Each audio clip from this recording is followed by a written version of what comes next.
Okay, I think I'm live now. Let's see how things are going. I think there's already a few people hanging out waiting for it to start. So, yeah, I didn't really let anybody know that I was going to be streaming today, but seemed like a good time to do it. So, let's see how this goes. I just plan on hanging out for a few hours, chatting for a while, 'cause yeah. So the channel just hit 20,000 subscribers a few days ago. So yeah, it's a big milestone. What is this? Live from Epic Universe. Okay, so what I'm going to be doing, I have a whole bunch of like video clips of me just walking around the parks. So I'm just going to be playing these kind of in the background. I might just change them up as time goes on. But yeah, I just want to like hang out and chat because I haven't done a live stream in like a year. So yeah, let me know if there's any issues. I swear every time I try to live stream, I have to relearn how to do everything because it's been like a whole year, and so I'm always like, okay, is the audio working? Is the video working? And so like you kind of have to figure it out as you're going. But yeah, it's nice to see a bunch of people already showing up. Yeah, like I said, we're just gonna be chatting, just talking about theme parks, talking about life in Florida, talking about all kinds of stuff because yeah, a lot's been going on. Hmm. Yeah, I'm gonna announce at the end that I'm quitting YouTube. We'll see. I might, maybe not. Am I holding the camera in these? So I use a Pocket 3 camera. Uh, so it's one of those like portable, like mini things that has a tripod on it. So it's really easy to just walk around and film whatever you're doing. I know that like so many people around here actually use that same camera while they're filming. Like you'll see them all over the parks. But yeah, it actually took me a long time to find one because everyone just buys them all up. But yeah, the footage looks really good, I think. Like, I'm not sure if you're seeing the full quality, but yeah, this was just me walking around Magic Kingdom. So when it comes to me uh, making these, getting B-roll shots, I'll just kind of walk around the park and just film everything. If anything I can think that I might need to show it in a video at some point, it's like, all right, I better record that. And because every time I'm making a video and I'm like, all right, I need to talk about something, sometimes I'm like, oh crap, I don't have a video clip of me pointing at the menu of like a snack stand or something. And so I have to like keep remembering like, all right, I need to film like every ride, every shop, every restaurant, like everything, because when I need to make a video about talking about that stuff, I need to have a clip for it. So I've got it I've got like probably 100 hours worth of just B-roll footage around my on my hard drive at this point. It takes up a lot of space. I'm probably going to need another hard drive soon. But yeah, so I know a lot of people wonder like why I don't vlog in the parks. I know there's a lot of like live streamers who hang around inside of Disney or inside Universal. And I mean, maybe I could, but a couple reasons I don't. One, I don't really want to go but like buy a bunch of stuff to like do the whole setup for it. Like I think I would need like a new phone or something, or at least a new phone plan because I already don't get enough data. I don't have enough data to live stream. Simply put, I only get like 5 gigs of data a month, so I'd probably have to upgrade that if I wanted to stream. And then also just like a lot of people inside the parks don't really like live streamers. Let's be honest. You kind of draw way too much attention to yourself. Live streamers are usually the more obnoxious people around the parks. So I just kind of don't like to draw a lot of attention to myself. But wow, we got our first super chat tonight. There's no message attached, just $2. But thanks, T Posey. Let's see if I can keep up with a lot of the questions in the chat. Am I announcing that I'm pregnant? You'll never know. I'll never tell you if I am. Time for some scary stories. Man, I've got so many stories from just being around the parks. It's crazy. Like whenever you're going to the theme parks every single day, you're gonna encounter a lot of weird people and you're gonna see some weird stuff. I wouldn't say there's anything like scary, although I have seen a couple fights break out. Um, just last week, I was leaving Islands of Adventure, and I saw this group of people just like screaming at each other, going their own ways, and the team members like trying to calm them down, like, "Hey, stop! Like, we need to talk. Like, come back here." And they're like, "No, we're not coming back. We're," and they're just running away from the team members. It was yeah, it was quite the scene. 20K subs, that's a lot of sandwiches. Yes, it is, Jimmy. Uh, I will use your $2 to make myself a sandwich. Okay, man. See if I can read. Uh, all right. Hold on. I'm not used to reading the chat so fast. Are you the only one from back when I made demonetization word list? I don't know. You might be. I've gone through a lot of phases on YouTube, so like I I get messaged by people from the Guitar Hero community and the Trackmania community and the YouTube Analyze. They're like, "Hey, when are you gonna make another video?" I'm like, "I am making videos, just not ones you're probably gonna see." So yeah, it's I don't know. I hyperfixate on a certain hobby for like a couple months or a couple years, and then I move on to another thing when I get bored or I run out of ideas. But I really like doing the theme park content because it is so relevant to just my everyday life. I mean, I go out literally almost every day still. So like I've been in parks. Let's see. So today is May 6th. So that means there's been about 126 days of the year so far. And I'm pretty sure I've entered a park more than 100 of those. I've probably only missed about 20 days so far this year. So I'm still going. I haven't really slowed down, even though I keep saying that I will. It's just that I hate sitting inside all day. I mean, today's more kind of an exception, but like, anytime I'm just hanging around, like, so I work from home and I get out of bed, I get on my computer, and I just spend all day at my computer. So by the time the evening rolls around, I'm just like, all right, I need to get outside, I need to walk around, I need to be around people. So I pick a theme park to go to. And I've been having so many people to hang out with lately that it's, you know, it's there's always people hanging out. There's always people to hang out with and stuff to do. Hey man, great content. I'm considering moving to Orlando in August. Any neighborhoods you'd particularly recommend or advise me to avoid? That's a good question. Thanks, Justin. Here, let me actually. I want to show a map. Here, we're gonna pause the that footage for a bit, and we're just gonna look at a map of Orlando. So, yeah, when it comes to Orlando, it's kind of hard to break it down. Man, I can't keep up with this. There's been a lot of super chats. Tidarium Pilot, thanks for the 20. Man, that's crazy. Yeah. So, all right, when it comes to Orlando, you've got this downtown district. Now, I rarely go downtown. There's very little for me to do there. Maybe concerts every once in a while I'll go downtown. Most of what you want, if you want to be near the parks, like Dr. Phillips is a really great area because Universal is right here, and then International Drive runs just south of that, and then SeaWorld is right next to that.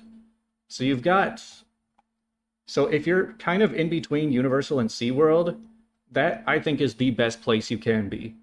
I mean, you're not going to live on International Drive. That's all just tourist central. But somewhere nearby, like on the other side of the freeway, this Turkey Lake Road, that is my suggestion. If you want to live close to the parks, Turkey Lake Road is your best bet. A lot of people will want to move down to Celebration or over here in the Four Corners because this is where Disney World is, this whole Bay Lake area. But the congestion gets so bad. In fact, right now, yeah, let's just look at some traffic. So the traffic has cleared up quite a bit, but people trying to go back to this area just get so like jammed up. It's horrible, the traffic over there every single day. So I'm pretty glad that I'm not on that side of town. People who want to live in the suburbs might go up north to like Winter Garden or Horizon West. I would kind of advise against living like near the airport or anywhere down like the center of Orlando. Pine Hills is considered a bad area. Like, I don't know, there's a lot. There's a lot to talk about there. I'll probably make a whole video, but maybe like after I move out of my place, I'll be like, let me tell you exactly where I would recommend. It's Turkey Lake, not Turkey Leg Road. You're going to Islands of Adventure for the first time this June. Any recommendations? Recommendations for like stuff to do within the parks? I go to Islands of Adventure probably twice a week, and I just go and I do Hulk, VelociCoaster, Hagrid's, maybe go over to the other park, do Mummy. and then call it good. I do all that in about 2 hours.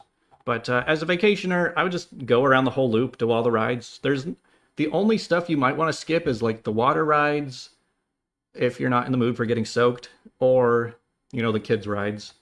But everything else is pretty solid. Actually, so I know I've announced a few times lately, but I've started a Discord group for a lot of the park locals, and we've actually been doing a lot of meetups lately. It's been pretty good because we've got like 700 members or so. I think I put the link to it in the description if there's any other locals who want to hang out in the parks. It's been, yeah, so we plan all sorts of meetups, sometimes with just a few people, sometimes with like 15 or 20 people. Last week, we had a group of us with 25 people at Epcot. We filled more than an entire Guardians of the Galaxy train. It was pretty crazy. Oh, the video's over. Let's keep this going. Yeah, welcome everybody. Yeah, just to recap. Yeah, we hit 20,000 subscribers, so I just felt like hanging out and chatting because I haven't done a live stream since Epic opening day. I actually remember the last time I streamed was that live stream that Epic Universe was doing like the night before the opening day. And so, yeah, I was like, I might as well re-stream it just to see if anything happens. But I usually don't find many reasons to stream again. I kind of like videos, I guess. Want to hear my opinions on that park and the How to Train Your Dragon part of Epic? I think if you really like How to Train Your Dragon, that land is really solid. I've heard a lot of people say that that's like the most complete part of the park. Monsters feels a bit small, and the other two feel like they need to be added on to. Like there's going to be expansions to Nintendo and Harry Potter, but How to Train Your Dragon feels like it's 100% complete. So it's got a good coaster, good flat ride, good water ride, and a good show. So yeah, it's pretty good. Oh, we got another $10. I did a vid about how Universal Horror Nights should also be a family event to be more competitive to Disney. I think you'd love some of the ideas based on the theming if you're ever interested. Now, I have not really heard about anyone bring up that Horror Nights should be more tame to bring more kids in.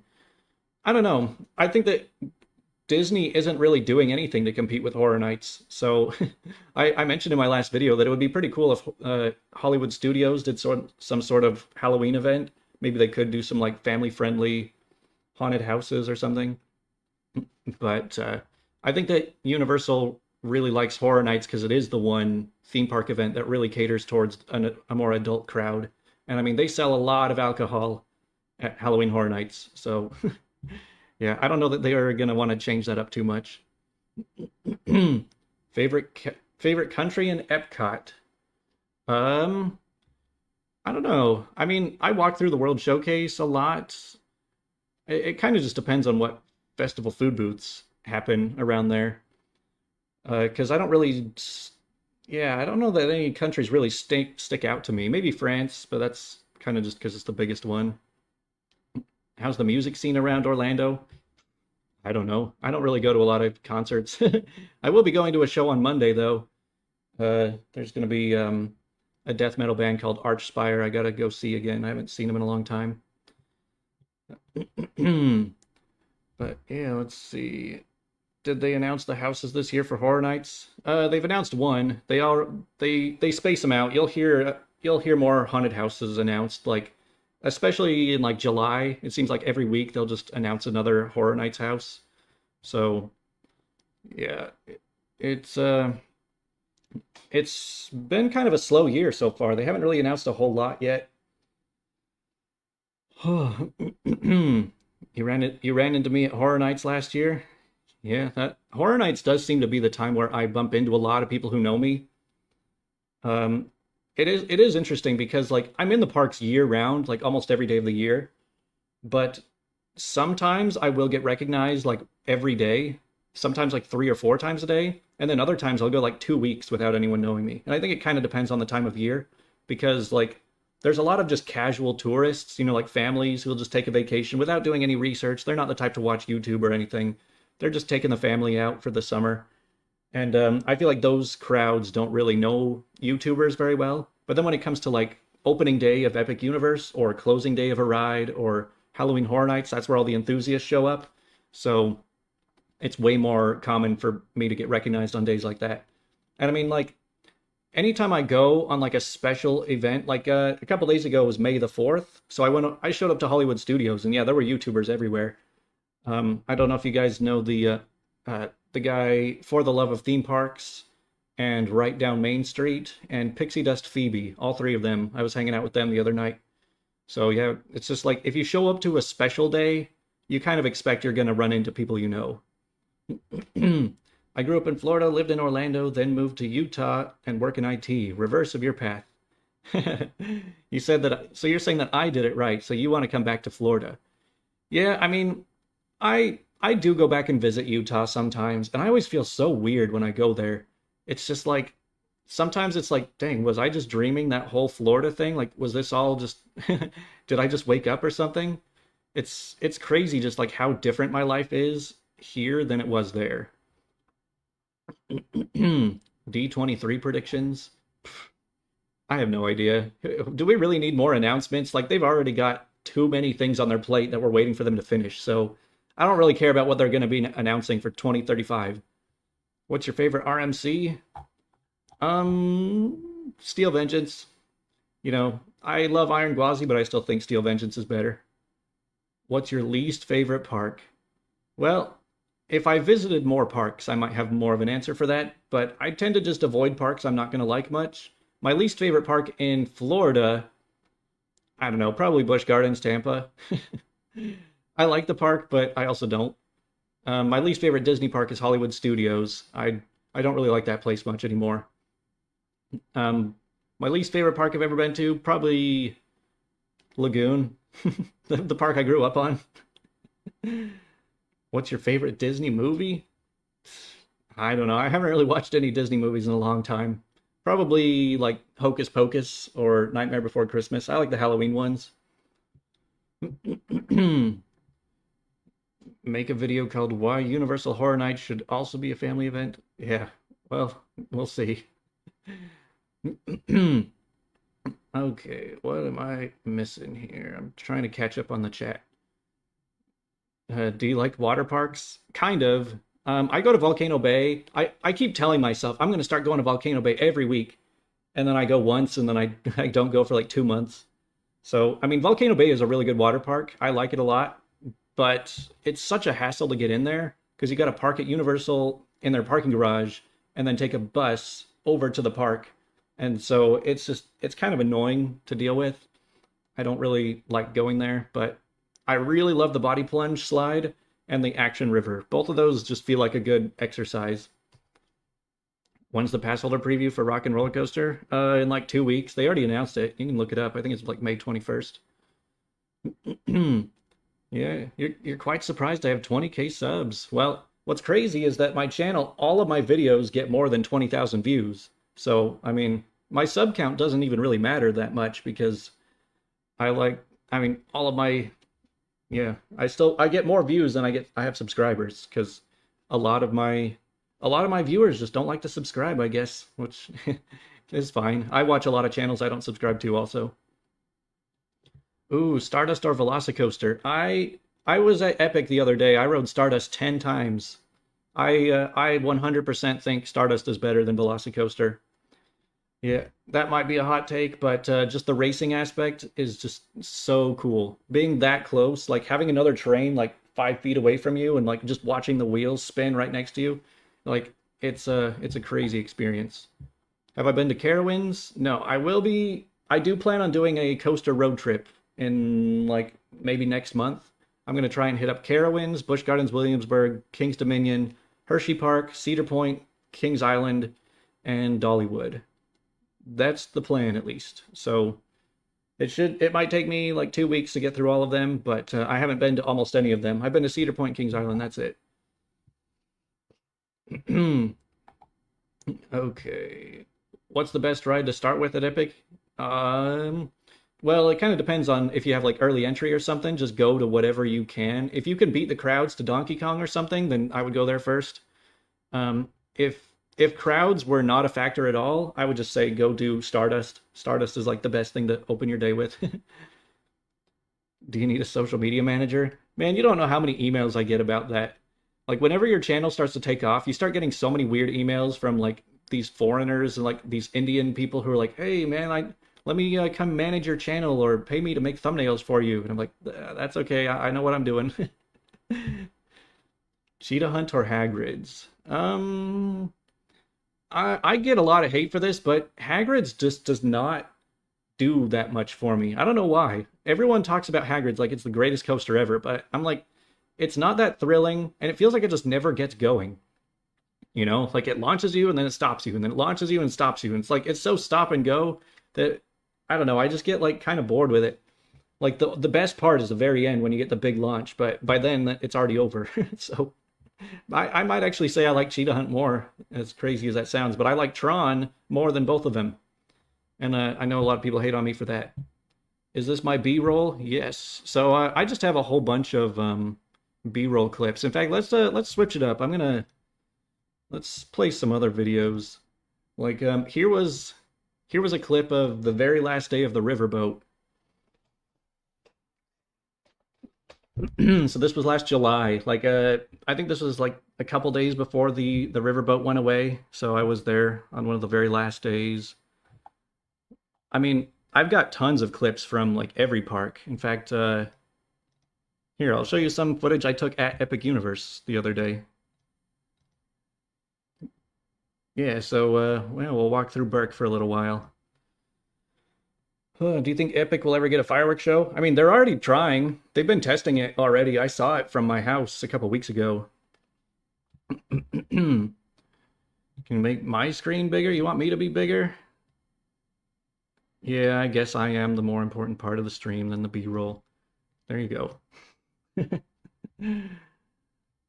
What is the limit that you'll wait for a ride on a normal day? Like, it really depends on the coaster. So basically, there's only 2 rides in Florida, not counting Epic Universe, that I will wait more than 30 minutes for, and that is Guardians of the Galaxy and Tron. I never have to wait for anything at Universal because I just always have Express after 4 p.m.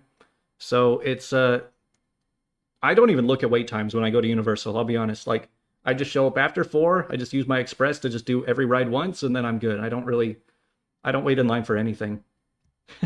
Oh, now I'm too big. You don't want to see my face. If I missed your questions, just say it again because I'm just like it's hard to talk while reading everything. I don't have enough streaming practice. I'm not like these professionals. Do you ever regret moving to Florida? I mean, no, but I will say that I'm not always happy here. Like I go through a lot of crap here too, and like I know I said I moved to Disney World to cure my depression, and I'll be honest, it's not been cured. So like I'm still kind of miserable sometimes, but there's never been a time where I wish I was back in Utah. Like when I left Utah, I was just so done. I felt like there was nothing left for me by the time I left. So, you know, Florida really is my new home. Any advice going to Universal solo? Based on just the prices, I mean, it's kind of hard to say. I don't think that, yeah, I mean, you can get really cheap hotels nearby if that's what you're concerned about when it comes to splitting costs. Hotels are really the only thing that you're going to be able to get a discount on if you're sharing with people. But if you're staying on iDrive, you can get like $50 a night rooms, and they're not bad rooms either. Just read some reviews. What changes would I make to Busch Gardens if I was in charge? I don't know. How about actually staff the park? Maybe run more than one train on all the coasters. Man, that's what I hate about Busch Gardens is just like you show up and like it seems like all the lines are so long because they're not really trying anything. Does the traffic and humidity get old there? Oh yeah. The traffic here just keeps getting worse, I swear. And not because there's more people showing up, but because they keep screwing up the roads. Like they keep adding more roads around Orlando, but they just end up there's unintended consequences going on. Like they open this whole new like weird contraption at this intersection nearby, which did make one turn easier, but it made another turn nearly impossible. So now I can't even leave my house sometimes. When's the next video? A good question. You know, maybe the stream can count as my video. It I do need to make a new video soon. I think what will probably come next is a SeaWorld review. I do want to start reviewing each park one by one. Each park will get their own video. And I think I feel like I need to get started soon because that's going to be like 8 videos and I don't want to just do them all back to back. What are the best places to discuss theme parks and Disney online? Well, in my Discord group, of course. Go join the Discord. We got tons of people. We all just talk about parks and we all meet up and hang out. Am I ever going to go to the European parks to visit there? Maybe. It's like it's one of those things where I'm like, I probably will someday, but I'm not really making the plans. I would probably have to have somebody around here, like a good friend who was like doing all of the work planning and just told me, all right, give me like $2,000 and we'll bring you along. Then I would probably do it, which I actually do know a few people who might do that. Like, you guys probably know Coaster Studios. He travels all over the world and just goes to all the theme parks. He just did like a bunch of parks in Asia recently. And I have a lot of mutual friends with him who also do that kind of stuff. So I'm sure if I really wanted to go international, I could find people who would bring me along. Congrats on 20K. Your story really resonated with me as a student. Do you mind briefly describing the type of job and how it matches your lifestyle? My job is not something I talk about that much because I don't find it that interesting. It's literally just my dad is a structural engineer, so he designs like the structural part for buildings, and he's been doing it for a long time. And so as I was growing up, he just kept being like, "Here, let me just train you to do it." And so finally I gave in. I'm like, all right, just teach me how to do it. So I just work for my dad. So I work from home and he just emails me projects and I do them and then I send them back. Oh, all right. Can you make a video focused only on roller coasters? I mean, I did rank the coasters. Sometimes I don't really like giving my opinions on stuff because I'm like, especially when it comes to roller coasters, I'm like, does my opinion really matter? Like, everyone kind of has their own thoughts on each coaster.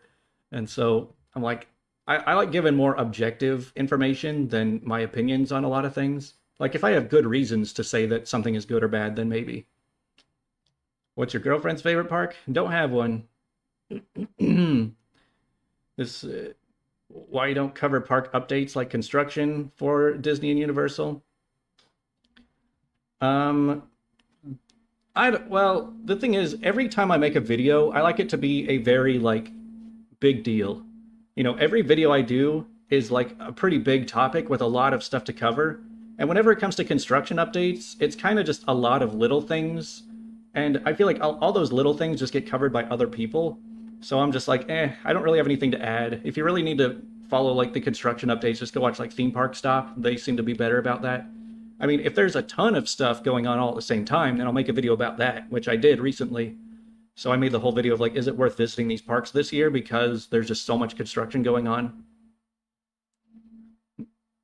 Oh yeah, did I get a degree in the field? No. So like I said, my dad just trained me how to do his job, and so I just work for him. I never actually got a degree, so I'm not licensed or anything. You mentioned watching videos that you don't subscribe to. What other theme park channels do I watch? So like I said, I watch Theme Park Stop.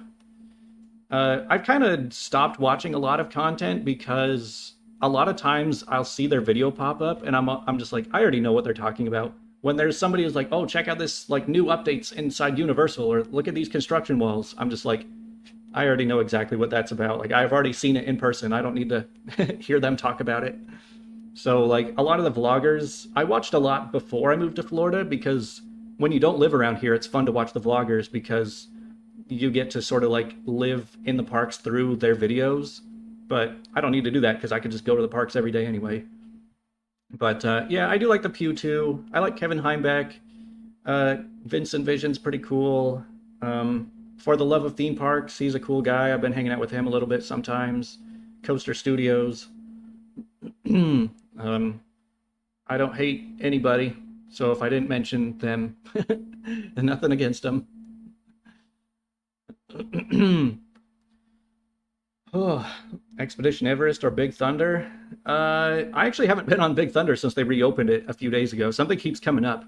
So like just in the last week, I've had so many plans and so many things come up. Like so on Sunday, I was supposed to hang out with somebody at Epic Universe, and so that's actually where all these video clips came from. Was a few days ago on Sunday, and I'm actually pretty sunburned. I don't know if you guys can tell.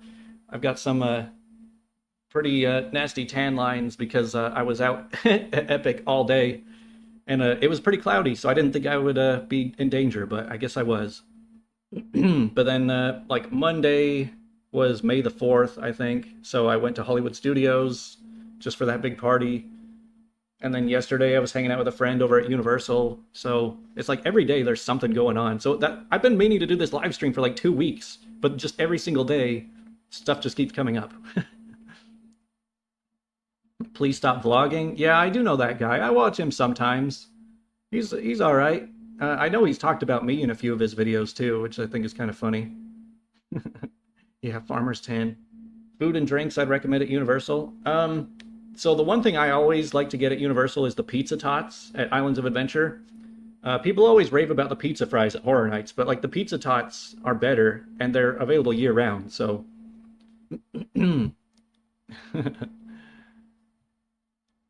how much of a pain is it to get to Magic Kingdom? I mean, if you're a quick walker, it's not the worst thing in the world. I mean, it's just the extra added time for getting on the monorail, which only adds like 5 minutes.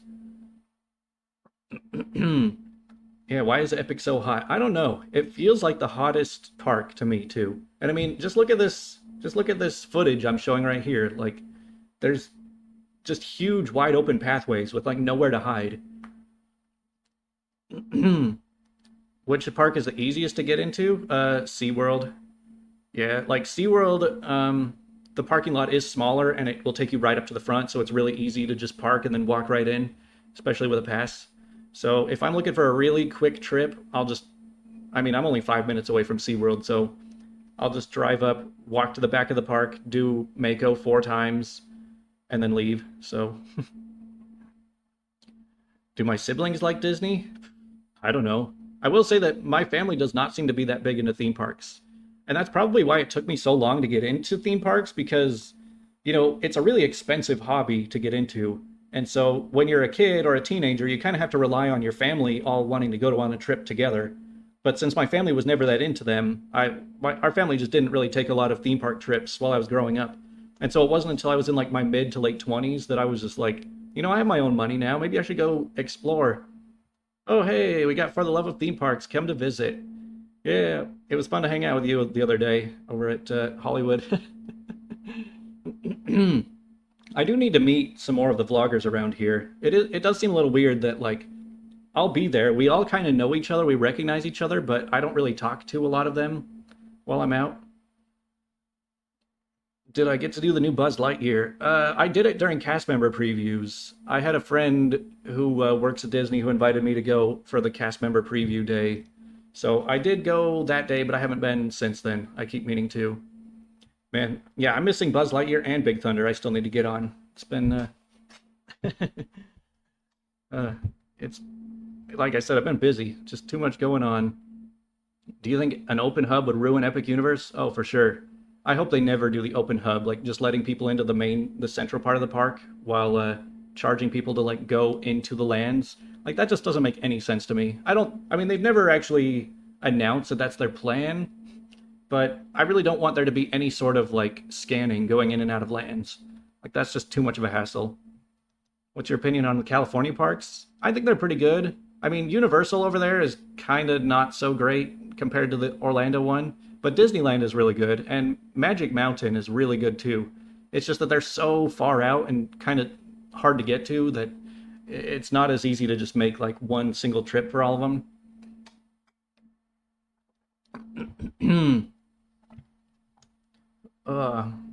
Free trip to Disney Sea or free trip on a Disney cruise? I don't know. I've heard a lot of good things about the Disney... Tokyo Disney, but I've also heard that it's like the most crowded long line place you can ever go. So I'm just like, do I really want to, you know, deal with all that? That just sounds like a nightmare. How tall am I? I'm like 5'10". I'm not that tall. I mean, I'm pretty average, I guess. But I did go to a meetup once, and one guy was like, "Oh, you're not as tall as I thought you'd be." Do team members need to check every single guest entering those queues? Yeah, that would be an issue too with the Stardust and everything. Which I mean, they kind of already do that in early entry. Only the people with the early entry can go in. But yeah, it's better to just not have to deal with any of that. Am I working on a new Epic video? I don't really know what to talk about with Epic. You'll probably notice that there's not been a lot of YouTube videos made about Epic Universe lately, and that's mainly because we just don't have anything left to really bring up. You know, because there was all the hype about before the park opened, and then there was tons of hype after the park opened, but everything's already been said a million times. So, like, I've gone back and checked on it a couple times, like, all right, the reviews kind of suck, so, like, what's going on over there? And even then, you know, I've already kind of recapped things a few times. But, yeah, when I went to Epic yesterday, or a few days ago, it was the first time I'd been there in, like, 6 months. So I hadn't been there since I did the capacity tracking video in, like, November. What IP would you pick for a new land in Epic? Lord of the Rings. That's the one IP I think Universal would just like kill it with. If they could do Lord of the Rings, like that park would explode like no other. I'm sure they're really trying to. I'm sure they would love to do it. They would probably make the biggest land possible if they could get Lord of the Rings, but we'll see. From what I hear, it's really hard for them to get that much. Did you get a cute theme park girlfriend? Yes, I did, and then I lost her. Any tips for going to Epic for the first time in general? Yeah, kind of. If you are going to Epic, you should pay attention to where you go first. I would say do not even touch Super Nintendo World before like noon. I would, depending on what early entry is going on. Like Isle of Berk and Monsters are both pretty empty in the first part of the morning, so hit both of those pretty early. Then maybe do like Battle at the Ministry in the afternoon, just to like get out of the sun, and then try and do Nintendo later in the day as that clears out a little bit. How often do I see famous people in the parks? Personally, not a lot, but I'm in Facebook groups where they will announce like, oh look, like I just spotted this famous person in this park, and like I wouldn't really say that I've seen anyone that big.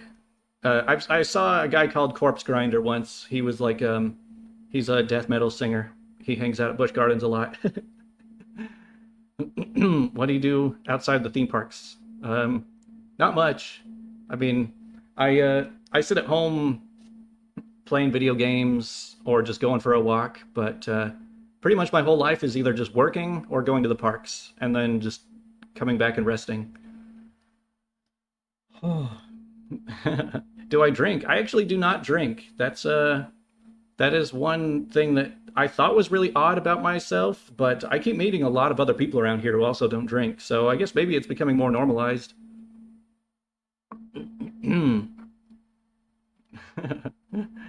Yeah. If there was one park you would never get to visit again, which would it be?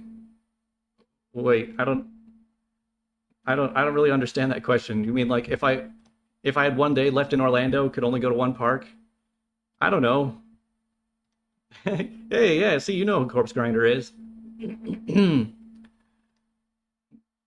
Man, some of these clips are a lot shorter than I thought. I just kind of would like hit start recording and stop recording while I was walking through the parks.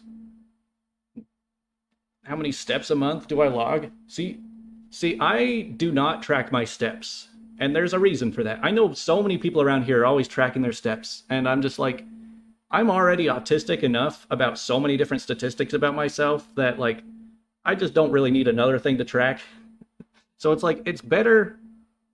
Like, obviously it's fun to kind of look back at the statistics that you've tracked about yourself. Because I know some people track how many times they've ridden every ride, like every seat on every ride. And, you know, all these different like trackers and how many steps they've taken, but I feel like it kind of turns everything you do into a job when you have to log everything you do as you're doing it. And so, like, I don't know, sometimes it's just better to not think about too much stuff. Like, you just you go out, you go to the park, you enjoy yourself, you come home. Like, you don't have to, like, track, all right, this is how many miles I walked, this is like how much money I spent, this is how many calories I burned, how many rides I did, and all that stuff. Like, I like to just be able to shut my brain off and just zone out while I'm at the park sometimes. But I will use this chance again to plug the Discord server because, yeah, it's been doing really well, surprisingly. We started Florida Park Hoppers Discord in like January, and we're up to over 700 members now. Basically, it's just a bunch of people who mostly are the people who live around Orlando and are pass holders and just go to the parks all the time. And we'll just do meetups, we'll chat about stuff. And we've had some pretty crazy meetups, I will say that. Last week we had 25 of us doing Cosmic Rewind at Epcot together.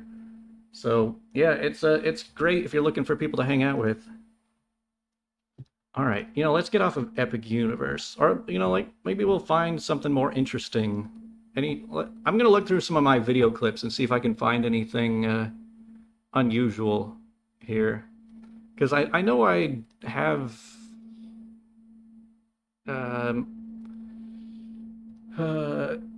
We'll see. I don't know if I can find it, but I've got so many hundreds of video clips from all of the parks. Like, here, you want to see what Cosmic Rewind looks like when the lights come on? You're waiting for the launch room, and it doesn't launch, so you just get stuck, and you get evacuated off the ride. Yeah, that was fun. Can non-Floridians join? Yes, anybody can join. There are plenty of non-Floridians. You're either a Florida local or you're a Florida visitor. Oh, let's see. Oh, there's some Epcot fireworks. Anyway, I'm just gonna like bounce around between some of my B-roll. Let's see. Yep, here's walking through Epcot at night. There's a lot of clips that I'll probably never have any use for in my videos. So I'm like, oh yeah, here's a squirrel chewing on something. I do like to take pictures of the animals sometimes. What's your favorite type of roller coaster? I don't really know. I just like stuff that's smooth. Oh man. I shouldn't have mentioned the girlfriend thing. Now everybody's asking about that. Like, let me just say, the past few months have been very stressful, and it's been the reason I haven't been posting videos too much. We'll just, I'll just put it that way. Have I done any behind-the-scenes tours? No, actually. I do know a few cast members who have brought me to, like, special days and stuff like that, which is always fun. Oh, yep. Here was New Year's Eve at Epcot. If you're ever looking for a big party. Yeah. I really like the special holidays and special events that happen around the theme parks. I feel like most people don't really talk about it too much.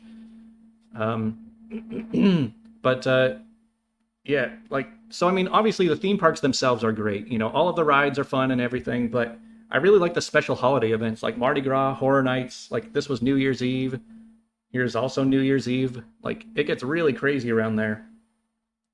The 4th of July is a lot of fun. Yeah, all times a year that something special is going on. It makes it more fresh. It feels like it's more of an experience, because when you're already in a theme park every day, that's not really an experience anymore. You don't really have it's not that exciting to keep going back all the time.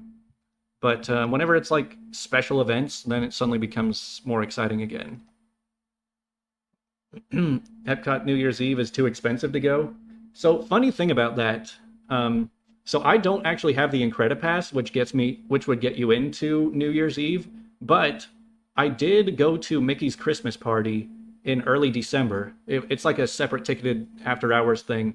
And the problem is, it was raining really hard, for pretty much the entire night. So the whole event kind of got ruined.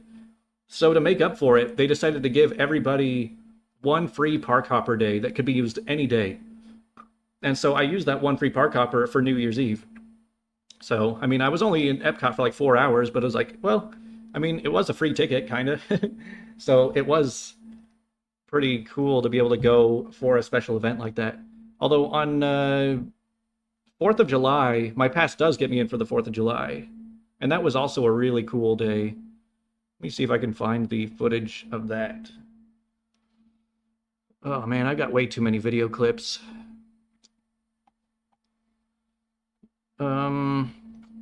I've got so many firework videos, but I don't think they're 4th of July firework videos. What do you think of Universal Fan Fest nights? I don't know anything about it. I keep hearing about it, but yeah, I was not involved. Do I make nice income doing YouTube? Yeah, it's okay. I mean, it's about 1/4 of what I make from my day job, but I mean, it's a nice little bonus. Dopamine and stimulation overload from visiting so many parks. Yeah, it definitely is. Like, at a certain point, you just kind of, when you've seen so many amazing things, it's like they stop becoming amazing,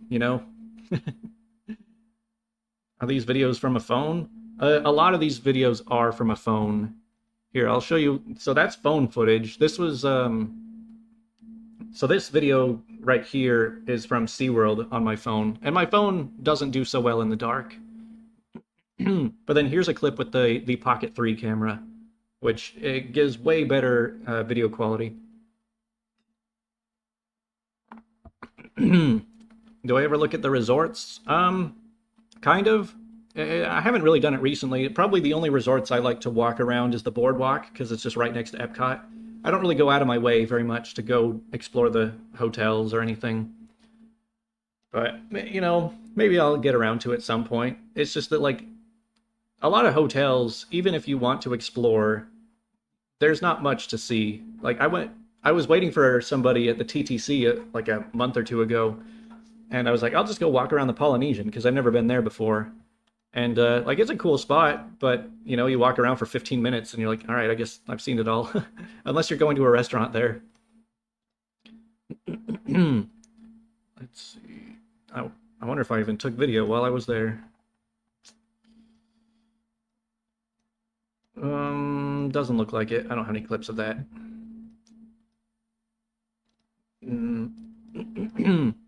Yeah, I do have some clips of Volcano Bay. Volcano Bay is about as good as water parks get, but even still, I only go like once every few months. Do I have an iPhone or an Android? So I use a Galaxy. I have like an S24. So I think that the one thing that Disney has over Universal, the one thing that iPhone has over Samsung is their camera quality. Man, that was a weird slip up. Oh, look, I do have video of me walking around the Polynesian. Roller Coaster Tycoon or Planet Coaster? I've spent a lot of time on both, actually. I spent a ton of time on Roller Coaster Tycoon 2 when I was little, and then I spent a lot of time on Planet Coaster as an adult. So, yeah, they're both really fun in their own ways. Oh, wow, I got a $10 love note. Thank you, Flash Gamer. Am I gonna try Blizzard Beach or Typhoon Lagoon? I don't know. Like I said, I barely go to or water parks as it is, and so it's like I'd have to pay extra to go to a different water park. It's it's excessive. But man, see, like look at this footage here. This is me walking around the Polynesian, and I'm just thinking all these people are spending, I don't know, $500 a night at least to hang out here. And do you even really can you even really spend much time in the theme parks, or do you have to spend all of your time at the resort? Has my dad come to visit me? Yeah, my parents both came in like last September. So that was fun. Some miscellaneous clips. Let's walk around somewhere else. Walk around in Pandora. $800 a night? Dang. We love you, Andrew. Thanks, Cassie. Nice to see you here. Yeah, $700 a night. See, Animal Kingdom at least has good vibes, even if it doesn't have much stuff to do. It's a nice spot to hang around at least. Oh, here, I found a clip of me riding Everest. This clip must be like a year old now. Man, I love this backward part though. Once you go into the dark, like my insides just turned to jelly during that whole thing. Have you ever fallen asleep on a ride? Man, I almost fell asleep on Stardust the other day, which sounds funny, but uh like I was just so I would all right, hold on, let me get a clip first and then I can talk. So like I got on Stardust, we started moving a little bit, and we come down to the like where it's supposed to just start launching you. And instead of launching us, we got stopped. And we just sat there stopped for like 10 minutes. And we're like, what is going on? Like, is the ride broken or what? But over on the intercom, or somebody like walked down to talk to us, and they're like, hey, so there's a person on the ride that took their shoes off. They need to put their shoes back on. That's why we stopped the ride. And I'm like, what? Like, they had to stop the whole thing and wait 10 minutes to tell us that? So they put their shoes back on. But like, I was so tired that day that I was just like sitting there in the seat, like dozing off. Like, I almost literally fell asleep while sitting on Stardust, waiting for it to start. Oh, Rip Ride, I'm gonna miss it. I have a lot of clips actually from like the destruction while Rip Ride was being torn down. Am I an introvert? Good question. I think so. I'm so weird about people. Like, I like hanging around with people, but then I'll just disappear. Like, I go to a lot of social gatherings where I'll just vanish. I'll be like, all right, I'm done. And then they'll be like, whoa, what happened to you?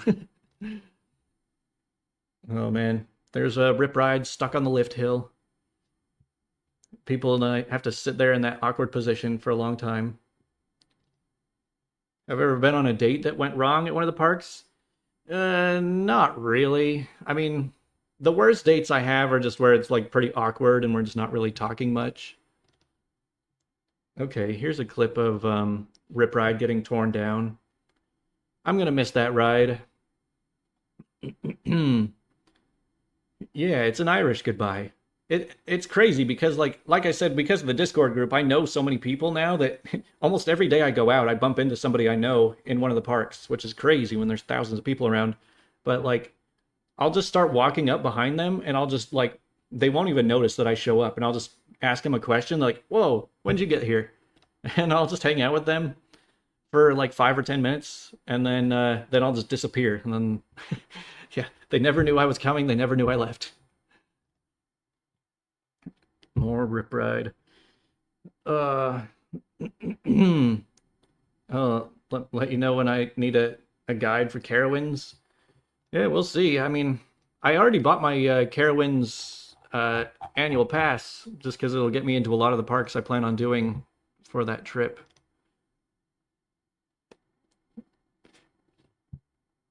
Yeah, man, this last Horror Nights was crazy. It was so busy. It was the worst. Well, I won't say it was the worst Horror Nights. It was the worst in terms of crowds, and also the worst in that it didn't have Rip Ride Rocket, and also the worst in that the tribute store was terrible. It was a weird year for sure, and this next one's also going to be pretty weird. I mean, this was the Five Nights at Freddy's house, and every single night it would start off at 3 hour wait. I don't know if it actually took that long, but yeah, it was crazy.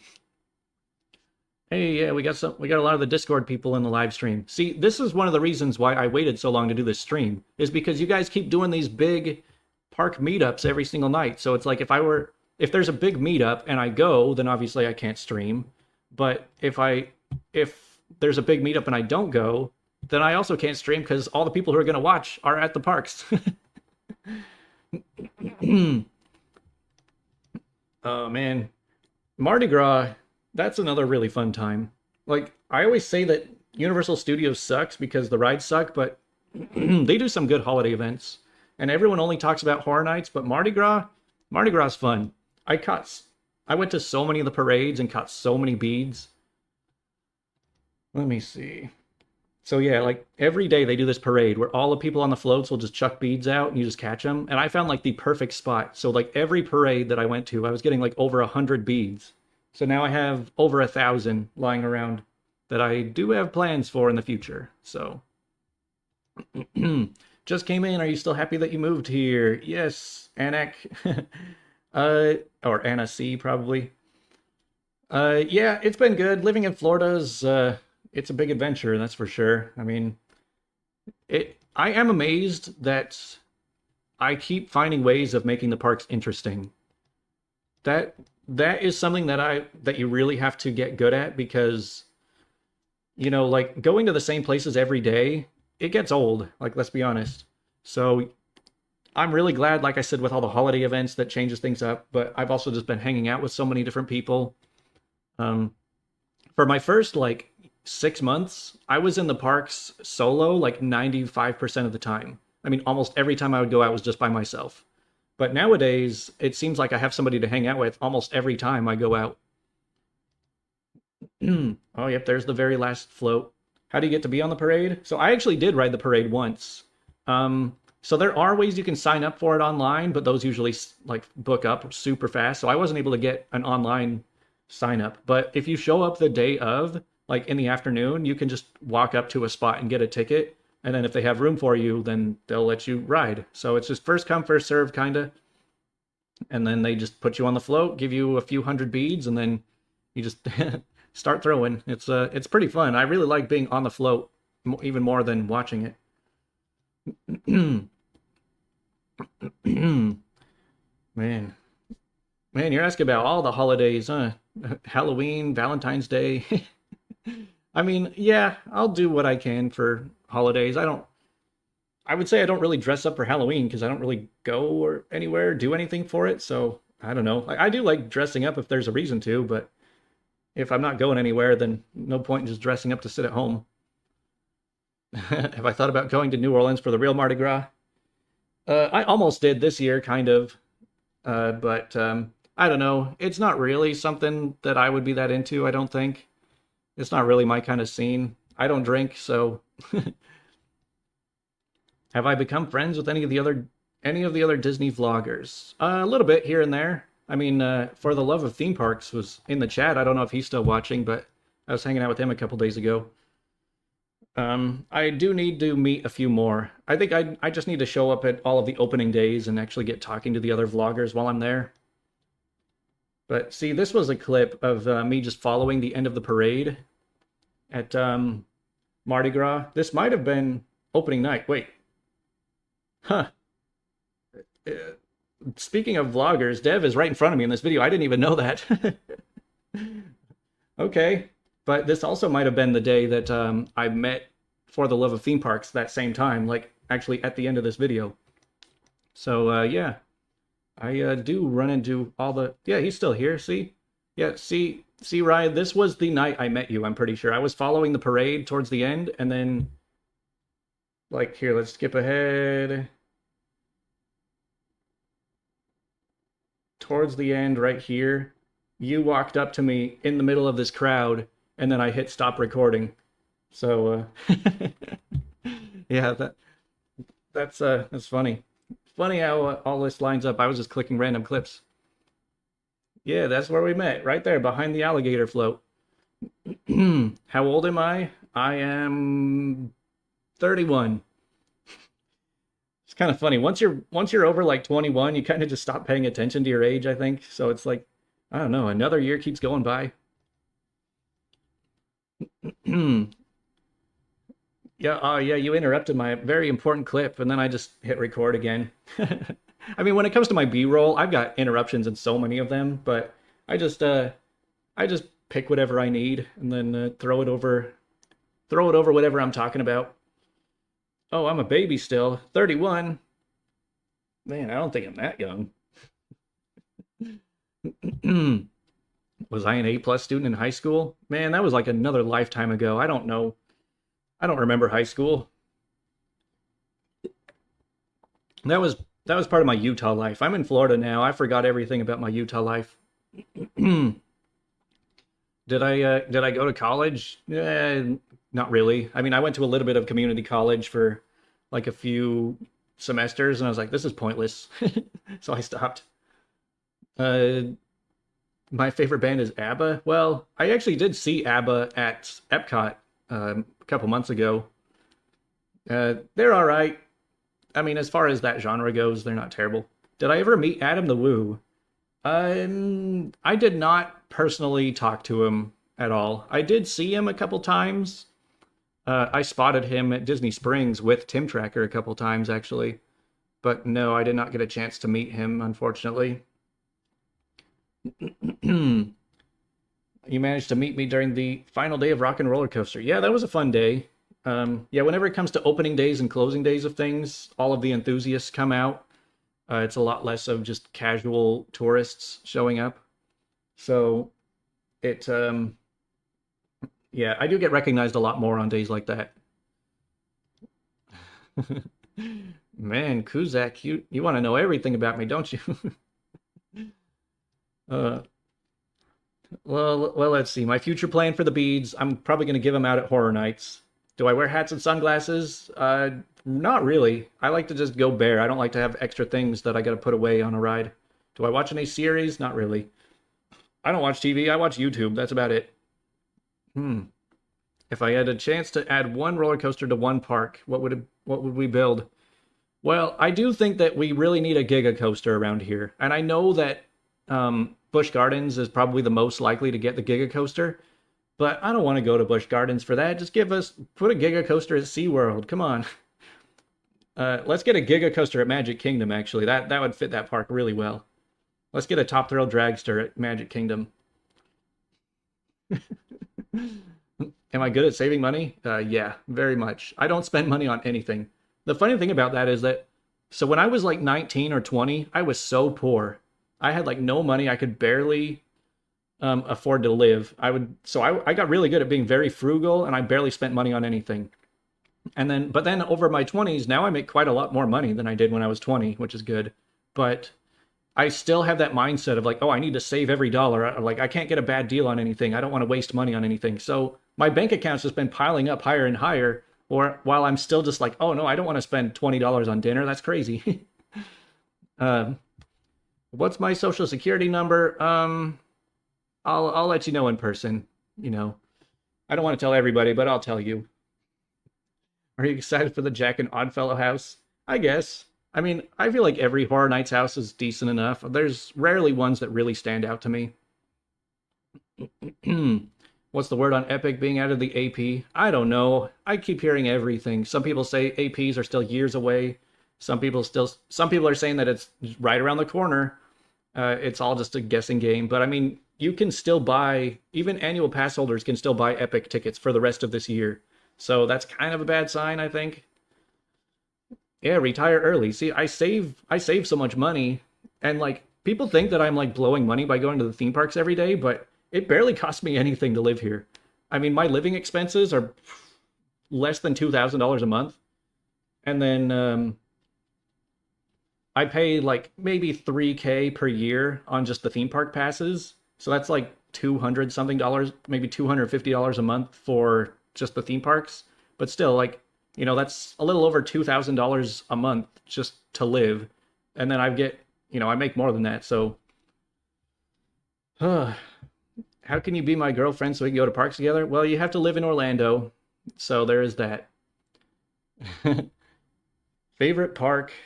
My favorite park. Oh man, the dreaded question. Probably this one, at least when there's something going on. Universal Studios. I love when there's like parties and holiday stuff and anything going on at Universal. Like it turns this park into the best park around here. But when there's nothing going on, probably Islands of Adventure, maybe. Epcot is really good during the festivals, which is most of the time, just not in the summer. And Magic Kingdom's a really solid park all around too. But yeah, I do like that every park kind of offers something different. So like it doesn't feel like there's any single park that just provides everything you want. So you kind of do have to, bounce around and go to all the different parks and just spread your time out across all of them. Do you use your condo pool? Uh, I'd like to, but they just closed it for the next month and a half to be refurbished. So yeah, we'll see. I'll have to find somewhere else to swim for a little while. What's my zodiac sign? I don't know. My birthday's July 29th. I guess you could figure it out. I don't remember what the signs are. uh, oh yeah, here's me waiting for this concert to start. This was Cascade, I think. That was the very first night of Mardi Gras. Actually, this was kind of an interesting night I remember too, because I was just standing in the middle of the crowd by myself that night, and there was a guy next to me was wearing a SpaceX shirt, and another guy was like, "Oh, hey, do you work at SpaceX?" And they're like, "Yeah." And they're like, "Oh, cool. I just worked there for like the last 5 years, but I just left and now I work for Disney." And I just got to listen to them both like just geek out over rocket science for like half an hour. I'm standing like 6 inches away from them, just listening to them talk about working in this super high-end rocket science place. It sounded really interesting. I could kind of follow some of it, but it kind of made me miss back when I grew up around my like really nerdy cousins who would just talk about, nerdy computer stuff all the time. And yeah. Do I eat healthy? Debatably, but I work out a lot, so I'm not fat or anything. Do I like to read? I'm not much of a book reader. Do I have a best friend? Applications are open to be my new best friend right now. So, you know, there is a lot of competition right now. Uh, so, one of my neighbors, so a friend of mine, her building kind of fell down. So she needed a new place to live. So she came over and moved next door to me. So now she's neighbors with me. So, she's probably the closest I've got to a best friend right now, just because it's really easy for us to hang out. So we go to parks together, we just go walking together. I was hanging out at Universal with her yesterday. Yeah, that was the Cascade show at Universal Studios. It is kind of crazy, just like how many people pack into these concerts. Uh, like the only show I really couldn't get a good view of was the All American Rejects. That was the very last show of the season, and it was so full that like there was almost no unobstructed viewing. It was really hard. What? Universal had a Cascade concert? When was that? Like a few months ago, like February 4th or something, during Mardi Gras. They also had Zed. Zed played in March, like March 15th. So, yeah, there were a couple big EDM shows. Bare Naked Ladies played, but it was it was not very full that night. It was just a bunch of old guys. uh, how do you feel about the new country bar blocking the water view? I talked about that in the last video, or one of my last videos, and I was like, "What? What are you doing? Like this? It's gonna be such a eyesore, just blocking the view." Do I play RuneScape? Nah, nah, RuneScape, that's for nerds. I play World of Warcraft, okay? I've actually played World of Warcraft on and off for the last 20 years now. And I don't know why I even have an account still. I don't really play it that much anymore. It's really beating a dead horse. I don't even know why I still open that game. Why do you think some people love theme parks and some people are not interested? I don't know. Some people find it too overwhelming to be around so many people, I think. It can be difficult to be just in the middle of the chaos. There's a lot of walking, there's a lot of, a lot of people. It can be really hot. It's a lot of physical work to be in theme parks, and some people just don't find it worth it. But I also think a lot of people don't get to experience it in the best way possible, because when you're an Orlando local, you can show up to Disney World or Universal anytime you want for super cheap. You can just show up for like an hour or two and then leave. Whereas if you're on vacation, you've got to spend all day, and it's really exhausting. It's really hot. You're spending a ton of money to do it.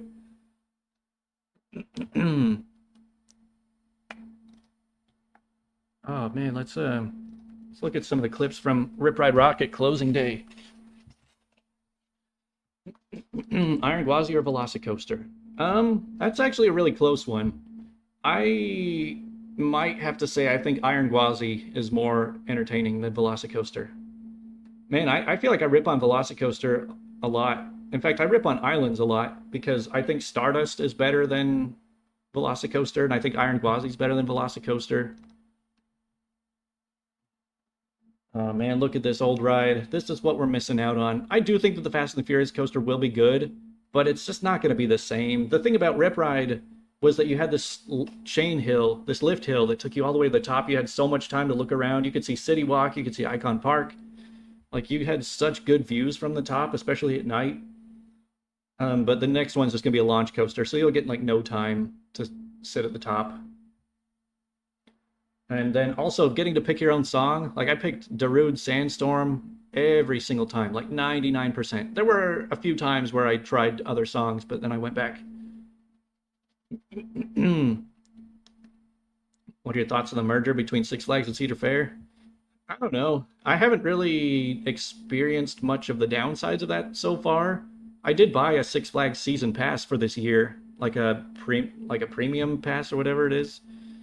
Just because I'm going to a bunch of Cedar Fair parks. Like, I don't even really go to any, I don't think I'm going to any Six Flags parks on my trip. Rip Ride Rocket physically hurt, though? It could sometimes, yeah. Especially if you were in row 3. I hated row 3, but row 1 was really good. Row 1 and 4 were great. Yeah, this is me hanging out with the other final train people. These are like the notable enthusiasts that night. It was a good time. Then like they send us over. My friend was recording, and I kept being like, "Hey, you probably don't want to come this way because they're gonna freak out that you have a camera. They don't want you like bringing anything through security." So I kept being like, "You might want to turn around. They're gonna get mad." But then they let us take the camera all the way up to the station, and so we got to actually record as I got on the train for the very last time. Yeah, the Fast and the Furious name is tainted because of the ride there. Yeah, I don't know what they were thinking when they opened that. It seemed like a last-minute decision, like they just had to put something there. How do I feel about the Five Guys replacing the Whopper bar? I mean, fine with me. I don't care about Burger King at all, but maybe I'll go to the Five Guys sometime. Why don't you talk about regional parks more? Because I don't go to them. I talk about the Florida parks because those are the ones I'm in every day. I don't know enough about the other parks. I will be making a review video for every Florida park pretty soon. But yeah, I feel like I have to really get to know a park before I can talk about it too much. Look at that. There's me sitting next to Rocket Man. That guy was famous because he rode Rip Ride Rocket 26,000 times. And his very last ride was right next to me. So me and Rocket Man got to enjoy our last rides together. There's a guy who used to work at Rip Ride Rocket that I still see working at VelociCoaster all the time, and I always bring it up to him, and he's like, "Man, I would do anything to go back to Rip Ride." Let's let's look at something else that's interesting. We'll walk through the parking garage, the Universal parking garage. I spend just as much time here as I do in some parks. Walking through here, walking across the bridge through security. Any plans to go to international parks? Maybe someday. Most expensive meal that I've had in Orlando. That's a good question. I don't really go to a lot of expensive meals. I mean, before I moved here, there was one time I went to a place called Boston Lobster Feast, just because I was with somebody who would like just desperately wanted it because it's literally an all-you-can-eat lobster buffet. I don't really care for seafood, but yeah, that place was like $60 a person. Really? Doing a live stream and you didn't tell me? Yeah. Hi, Dad. Welcome to the stream. You can catch up on it tomorrow. 26,000 times riding a coaster is crazy. It is. It's not something I would ever do, but I know a guy over at Busch Gardens who's been riding Iron Gwazi over 100 times a week since it opened. He's already ridden it like 20,000 times, and that ride's only like 3 or 4 years old now. So he's going to pass 26,000 very soon. I don't know what his end goal is. Like, are you really writing it that much because you just enjoy it every single time? Or is he just doing it for the number? Have I ever thought of doing food reviews? No. I'm probably the worst person to be doing food reviews because I just don't really like food. I'm a very picky eater. I don't like most things, and I feel like my food opinions are not very, I won't say valid, but most people would not care to know what I think about food because, yeah, my taste is not like most people's. uh, my favorite hidden and calm spot in the parks? Oh, there is a spot. There is a spot that I used to go to. I wonder if I have this. Let me see. So over in Epcot, over by the France. Sorry if this is a little bit dizzying. We're just gonna skip ahead a little bit. Okay, like down these stairs next to the water, there's like a really just quiet place. Just yeah, over by the water, over here. That's a good private spot if you need to have a good conversation with somebody. What's the biggest super chat you've ever gotten? Well, I think we got a $20 earlier tonight. Wow, my dad's giving me a bonus. Strapping this onto my paycheck. Ever thought about working for Disney?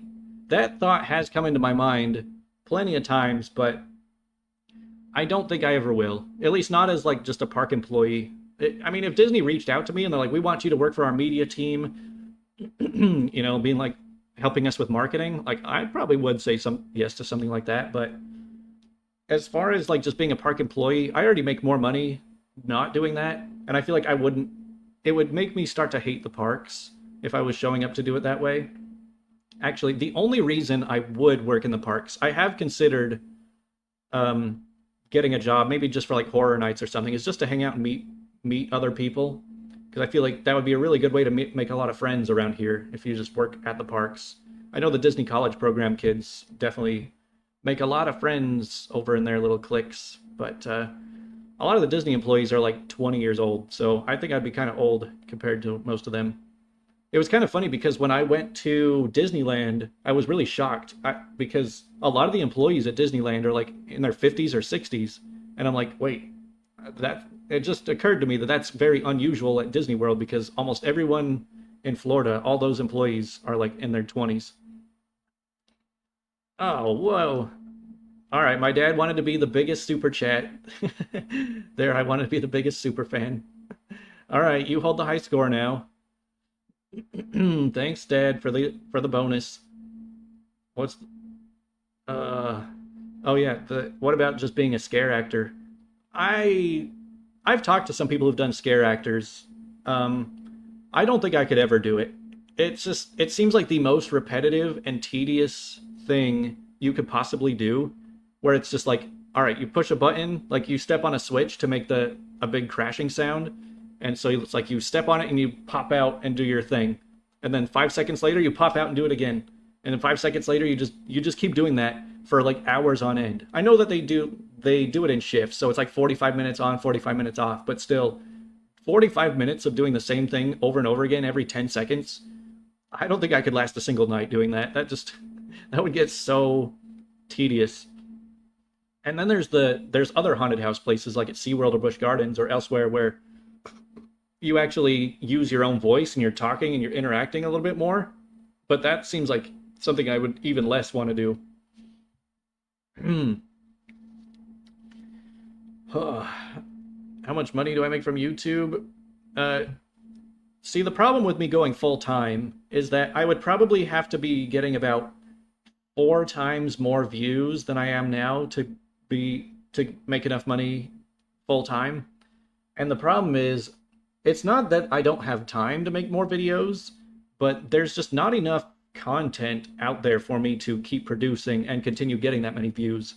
So like even if I started uploading 4 times more, I don't think that it would be quality enough content to continue getting 4 times the views. So, maybe if my current videos started, getting 4 times more views than they currently are, then I guess it could turn into that. But I don't think I could upload more frequently because I'm going to run out of ideas. Oh, whoa. Radio race. All right, well, he just dethroned my dad as the biggest super chat. Yo, use this money for Arcade Monster. Left the channel. For Arcade Monster? What? Planning to move to Orlando in August to live alone from an almost 20 relationship that in the last 7 years turned into a toxic situationship. Well, I'm sorry to hear that, but moving to Orlando is a great way to restart and start over a new life. I kind of understood that same thing. Before I moved to Florida, I was in like a long relationship for like, it was kind of like a relationship slash situationship for like 6 years. But because neither of us had any other friends, we would kind of just, every time we tried to separate, we just kept gravitating towards each other again. Because we're like, well, it's either hang out together or go be alone. So after like 6 years of that, I was like, all right, I'm moving 2,000 miles away. So now we can't keep coming back to each other, as sad as that sounds. But I don't know, she seems like she's better off these days, so that's good for her. I'm definitely way better off since moving to Florida too, though. So favorite coaster? Stardust Racers, man. I rode Stardust Racers 10 times on Sunday. It was kind of the only thing I felt like doing.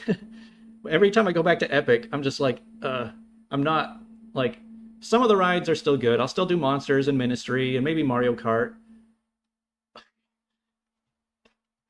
Okay. All right, now it's a competition.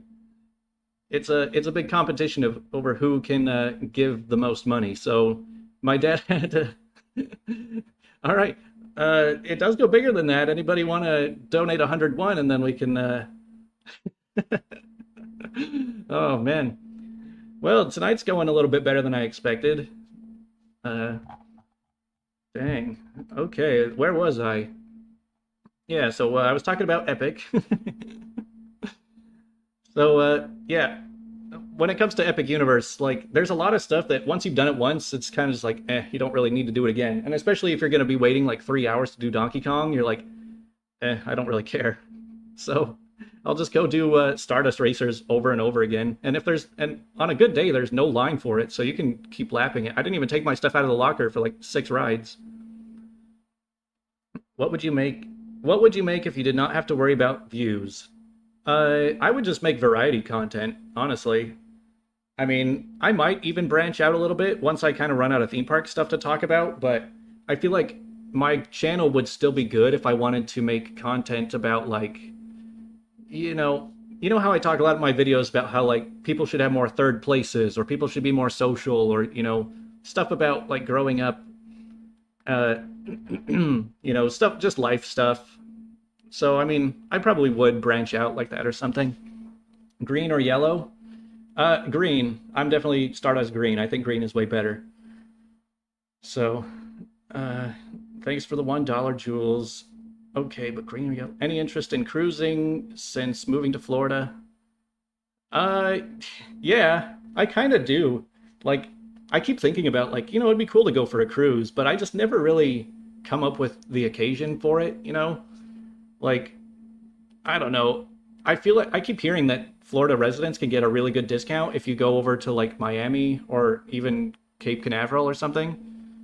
But I just haven't really looked into it. Haven't really had a lot of free time. I don't know. Whenever it comes to branching out outside the theme parks, I'm really bad at that because, like, whenever it comes to any day of the week, any day of the month, I'm just like, all right, I want to do something fun. It's just, there's just one thing that comes to mind every single time. It's so rare that I want to branch out and do something else. And especially when it's like the theme parks are free for me to visit. And so I'm like, do I go to an amazing theme park for free or do I pay a ton of money to go do something else? And so I've just become so lazy about branching out. Man, this Canada walkthrough is getting old. Let's switch parks again. Which park should we walk through? I feel like we've already walked through most of them. I don't have good footage from Busch Gardens. All right, let's walk into Animal Kingdom. Let's skip ahead to actually going into the park. Yeah. Will you ever buy Disney merch? I have actually. I do have some Disney merch these days. I have a shirt that says Epcot. I did buy a Halloween Walt Disney World shirt. I haven't worn it in a long time. I have a dinosaur ride shirt that I got for that closing day, and I have a Nightmare Before Christmas shirt. I don't know if that counts. An absolute competition. Yeah. It's a competition of who can give me the most money. What type of theme park guests do you hate? Oh man, there's a lot of those. Uh, I'll probably call them out pretty soon. I'm going to be doing a video on how to not suck at doing theme parks. There's so many people that I swear just have no self-awareness or like no situational awareness whatsoever. They will just walk really slow, blocking the pathway or blocking a doorway or some kind of choke point. They'll just stop in random places. They'll just turn around and start walking without looking, and they'll just run you over. It's just, I mean, people just don't know how to walk in crowded places, I swear. Worst ride rebrand? Um, I don't know. I guess Rock and Roller Coaster is a pretty bad rebrand. I mean, I didn't care that much about Aerosmith, but I really don't care about Muppets. So I would definitely call that one a downgrade. uh, yeah, Mother's Day is coming up. So shout out to my mom and all the other moms that are watching soon. Oh, that's this Sunday. I need to come up with something to do. See, it's really hard to celebrate Mother's Day when you live 2,000 miles away, because even if I was like, oh, I should get something shipped to their house, I'm like, I should probably do that like today if I'm gonna get it there on time. What is my coaster credit count? I don't actually know that. And part of the reason I don't really track is because like I only really ride coasters that are good. I don't really care to ride things just for the sake of gaining credits. So my coaster credits probably only like 120, maybe 150 at most. It's basically everything in Utah, Southern California, Ohio, and Florida, and Illinois. So other than that, like it doesn't add up as fast as you would think, I guess. If you could add one ride to any area in a park, what would it be? All right, I guess I'll try to answer that. See, that's the thing. I don't have much wish lists when it comes to these parks, but I do I do think that like I said, we could use a Giga coaster somewhere. It would be nice to have some more like intense thrill coasters. Busch Gardens has been doing pretty good. I haven't ridden Pterodon Flyers. No, no, I haven't had a kid to go with so far. I don't even think it's been running for a while. I think it's been down for past few months. But what coaster would I add? Um, you know, I would love to see just I don't know, all of my recommendations would just be insane. Like Top Thrill 2, something like that in Florida would be cool. But like most coasters these days all kind of seem the same. Like especially when it comes to Universal, they're just building low to the ground launch coasters. That's everything. Like Stardust, VelociCoaster, Hagrid's, even Fast and the Furious. It's all just these like Intamin launch coasters. I know they're not all Intamin, but it's like I'm gonna skip ahead. Yeah, it seems like everything they're doing is kind of just like the same thing, you know. Is the Skyliner down? No, the Skyliner is doing just fine. I'm pretty sure I know what that's referencing. I want an RMC coaster in Orlando. I mean, we've got one in Tampa, which is kind of close. It's not that too far out. Are you experiencing any diminishing returns from using Orlando as anti-depression strategy? Kind of. And in a weird way, sometimes I feel like living in Orlando is depressing in a different way because when you're in a place like this, it's almost like you feel like you're not allowed to be sad, if that makes sense. Because you never get like gloomy, like overcast days, like most people or most places see in the fall or the winter. It's just kind of sunny and happy and, magic all the time, everywhere. There's parties everywhere. Everyone's having the best time of their life. And so when you're like depressed or having a really hard time, you're just like, you feel like you can't really let it out because you're just surrounded by happiness and joy all the time. It's almost like it's forcing you to like not really get to express sadness, if that makes any sense. It is kind of a weird thing to talk about, I guess. Do you use AutoCAD for your day job? Yes, I am on AutoCAD every day. What was the first park you went to after moving to Orlando? Oh, so that was actually a fun story because so when I moved to Florida, it was a long drive. I mean, we drove like 10 hours one day and then slept for 4 hours, and then we drove 19 more hours and then slept for another 4 hours and then drove for another 15 hours. So and then we got here and then just carried everything up to my apartment, and I was just like about to pass out. And I didn't even have any annual passes yet, so I couldn't get free parking. But I did have the Halloween Horror Nights season pass. I had already bought that. And so like I just put together all the parts of my bike and I just biked to Universal. Just my bicycle. It was like 3 miles away, but I just rode over there for opening night of Horror Nights and just so I could walk around. I mean, I was like on the verge of passing out that night, but I was just like so excited. Like this is it. This is the finish line. It was a wild time for sure. And then like the next day I was just like I was dead. Okay. Ugh, man, streaming is fun, I will say, but it is difficult. Like I'm just talking to myself in a quiet room and I've got to like keep talking. I've been going an hour and a half. I'm still going. I don't plan on stopping yet, but just saying it's hard to keep up with my voice. Do you think that Universal is trying to go gentle for kids? I don't know. I mean, Epic Universe didn't really add a kiddie land at all. In fact, there's like no kids rides whatsoever, which is kind of interesting for a park like that. I mean, people say like the carousel or the Yoshi ride are kind of kids rides, but maybe not. Well, all right, Dad. Because you gave me a $125 super chat, I'll answer your call on the stream. What, did you turn the stream off or are you still watching?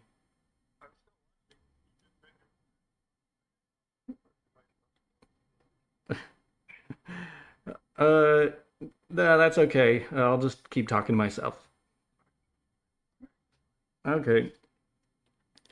He said that he heard that I was tired of talking to myself, so he wanted to talk to me on the stream. What video are we watching? We're just going through some of my B-roll. I just have so many video clips of just walking around all of the parks. So yeah, I'm just playing them in the background of me. This is walking around Animal Kingdom. And most people only go to Animal Kingdom in the mornings, but if you ever go there in the evenings, like in the last hour or two, it gets really quiet. Like this whole backside of the park, sometimes there'll just be nobody back here. Did did you go to the Big Thunder Mountain opening day? Nah, I wanted to. I still haven't even been over there yet because I was at Epic Universe on Sunday, which is the day that it opened. And I mean, when you go to Epic, you got to be there open to close. So I was there. I didn't get home till 10 o'clock already. And then Monday was May the 4th, so I went over to Hollywood Studios. But not only that, when I was at Epic, I got a horrible sunburn, so I didn't even want to go outside. So I only went to Hollywood for like the last hour of the night on Monday just to see the party. Actually, I do have clips of that. I should put that up. I don't know why I haven't played that yet. So Hollywood Studios, it was crazy. So I mean, there's lightsabers everywhere. So this is when I showed up. It was already like 8:30 p.m. and they were closing at 10 that night. And yeah, so it was just kind of a Star Wars gathering. People wearing the outfits, people carrying the lightsabers. Uh, but once you get closer, it's like you can't even get into Galaxy's Edge because it was so packed. But it was really cool. There were a lot of other YouTubers there, so lots of people to talk to, lots of people to hang out with. What's the most re-rideable dark ride in Orlando? Well, the answer was Dinosaur, but now that that's gone, I don't know. I really like Monsters Unchained and Haunted Mansion. Those are probably my two favorite dark rides around here. Now the Dinosaur's gone. Man, we keep losing everything. You hate that Walt Disney World parks close so early? I mean, compared to Universal, they're all right, but maybe compared to Disneyland, they're not so great. Do you still enjoy Orlando and recommend it? Yes. If you can handle theme parks, this really is the best place. See, look at this. See, at the end of this video, I didn't even realize I was like, oh, hey, I know these guys right in front of me. They're from the Discord. So then I just hung out with them for like 10 minutes. And then, yeah, this was walking into Star Wars Land. Yeah, see, it's the Discord meetup on the video. Yeah, you guys are famous. So it was pretty cool. I'm really, this is the first time I've seen this footage. I'm really glad the camera does so well in the dark. But yeah, there are lightsabers everywhere. Then we tried to get into the land. Yeah, man, just look at all these. This is like, we're just getting close to the land. This isn't even like the deep part of it. Wow, Pleasant Bee, we got more, another $10. Man, this, I was not expecting to make actual money tonight, you know? I think my last stream I made like $15. So far in this stream I made 250. But thanks, you guys are great. So yeah, walking through Star Wars Land for the last hour of the day. Everyone's dressed up. We're getting even closer. But then we get to a point where we can't get any closer because it's just packed. But luckily, when it comes to May 4th, I don't think there's any like specific, there's not some singular event that everyone wants to be there for. It's kind of just a constant flow of people coming in, getting their pictures, and then leaving. So that's probably a good thing that there wasn't like, you know, a single event. Because then it would just be everyone trying to get into one spot at the same time. But then I did find a back way into the land because we couldn't get in through this way. This was just turning into an exit only. So I went around the other way. It's just, it's so funny seeing this many lightsabers all in one spot. People with their double lightsabers, and yeah, it was pretty cool. I mean, I'm not like a big Star Wars nerd or anything, but I always enjoy like big happenings like this. See, one job that I could always see myself doing is being some kind of like night crawler or just like some sort of journalist where I just run around town anytime something crazy is happening and getting pictures and videos.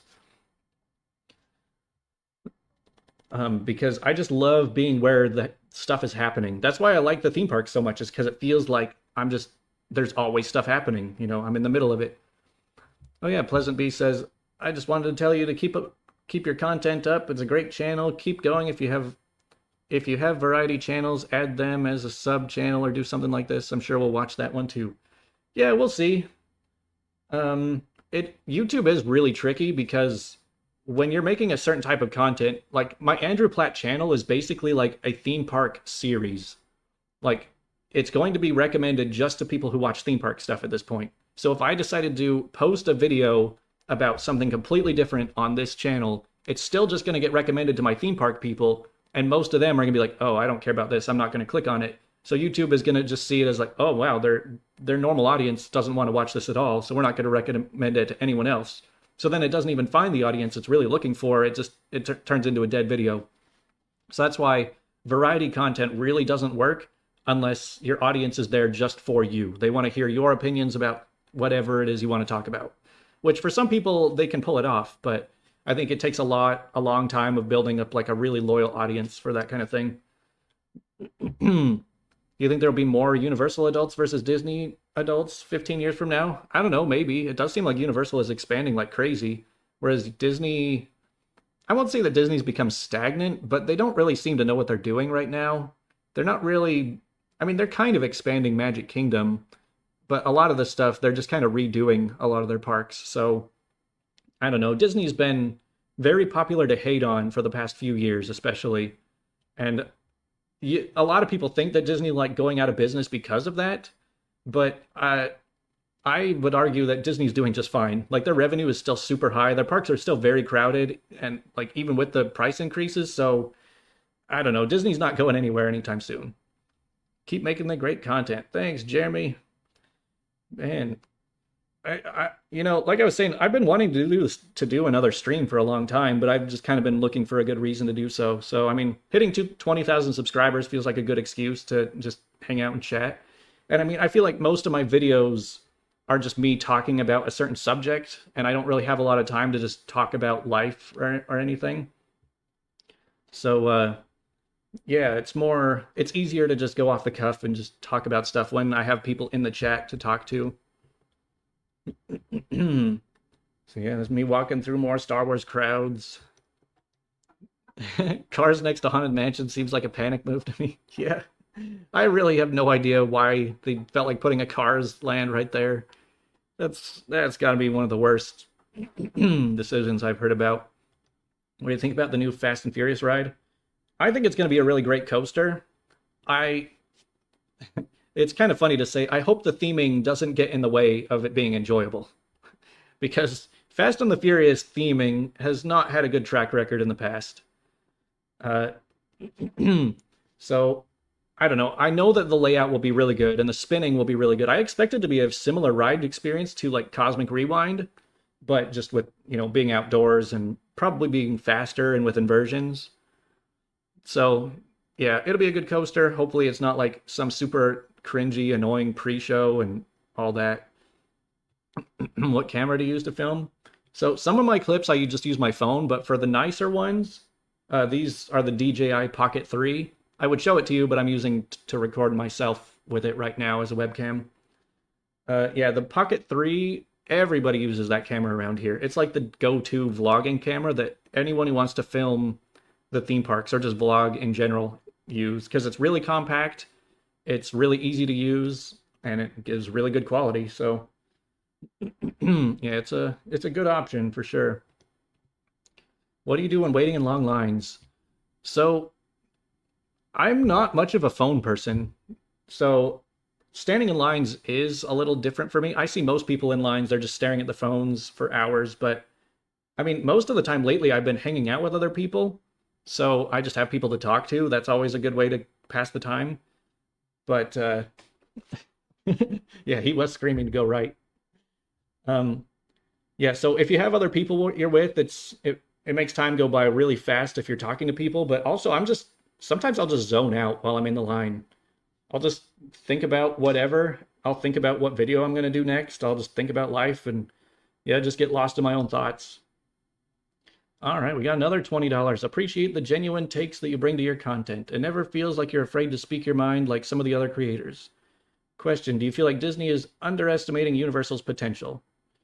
It's hard to say. Like I was saying, I mean, Universal has been expanding like crazy, but Universal feels like they are kind of limited in some ways because, like, they don't have a lot of their own IPs, so they kind of just have to keep borrowing IPs from other companies.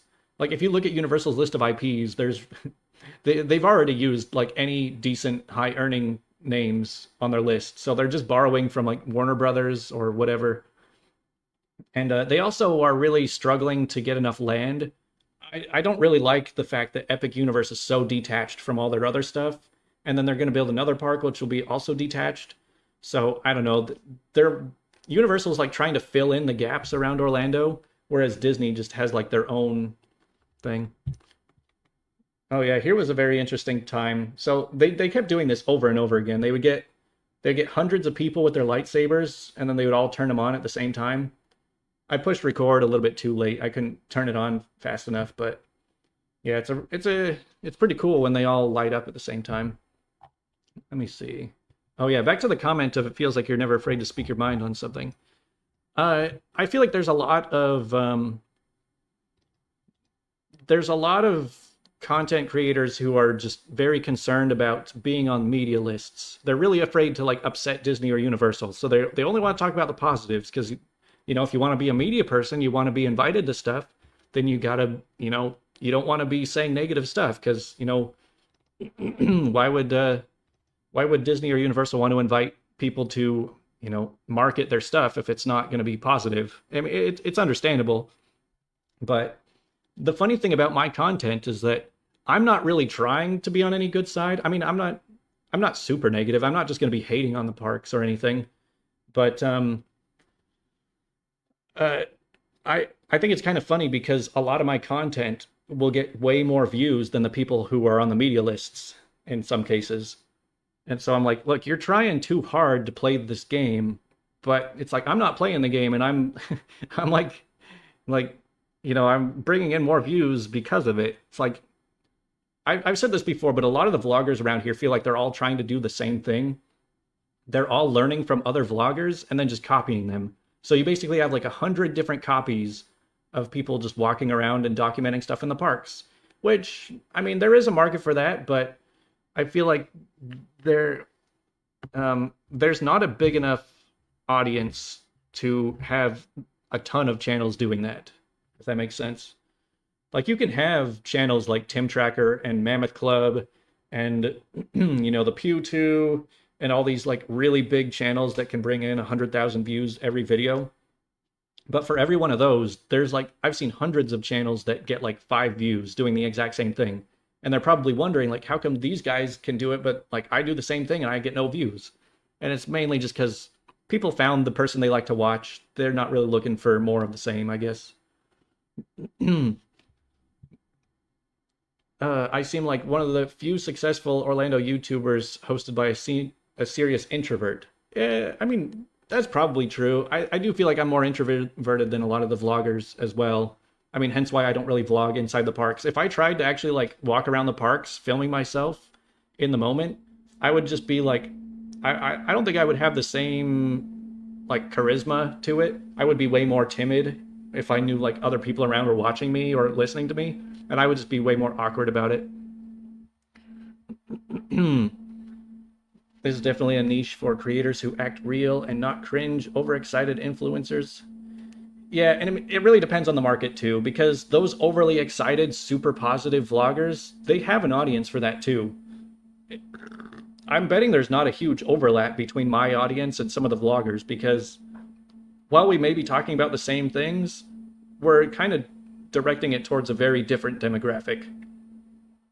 So like when I look at my analytics, my audience is like 75 to 80% male, ages 25 to 50. So I feel like my serious tone, like my very dry personality and just more like a matter of fact and analytical approach to everything is more appealing to like the older, like more serious crowd, the people, more nerdy people too.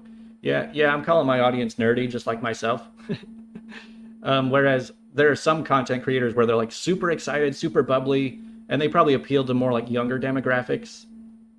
Like I hardly have any teenagers who watch me. I cannot keep the attention of 16-year-olds with my content.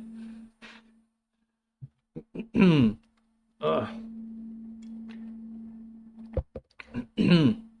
doing good. We're 2 hours in. I still haven't had to go to the bathroom yet. Do you prefer Forbidden Journey or Flight of Passage? That's an interesting comparison I've never thought about. I really don't like Flight of Passage, I'll be honest. Mainly just because the line is never worth it to me. But Forbidden Journey never has a line, so I would say that I've done Forbidden Journey way more, but if they both had a line, I don't know. It's an interesting one. You like to follow influencers who have actual opinions and don't think everything is a 10 out of 10. Yeah, I mean, it can be kind of hard to trust when somebody's like only says positive things about the parks. But then there's other people who only say negative things about the parks, and so you can't really trust them either. Like, I'm sure you guys remember maybe last year I made a video calling out certain channels who just keep saying Disney is dying, nobody's at Disney World, like the parks are going out of business, nobody wants to give Disney money. And I was watching those videos and like, the people making these don't actually go to the parks, because like, trust me, I go to these parks all the time and they are very much busy. Like even too busy for me to want to go a lot of times. And so I'm just like, hey, just so you guys know, the people saying all this, they're kind of just haters. They just hate Disney World and they hate Disney. They want to see it fail. So they're just, they're telling people what they want to hear. And so the Disney haters will like to hear that Disney is going out of business, but they're not. WDW Pro, yeah. Yeah, the funny thing is, so like, I didn't really name WDW Pro by name when I made that video, but they were kind of like the main people I was talking about because they make so many videos talking about how Disney's failing. But then they made a response video to mine. Uh, and it was funny because I watched their response video and he's like, oh, hey, this guy says that Disney World's not going out of business.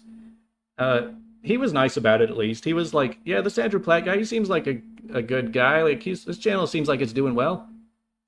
But then I could tell he didn't actually watch my video because he didn't address any of the points I brought up. And then he just reverted back into the same script that he does for every single video about how, oh, look, well, the data says that the parks are empty. Man, some of these clips are kind of funny. We're watching Rock and Roller Coaster Final Day clips, by the way. That's what all this footage is.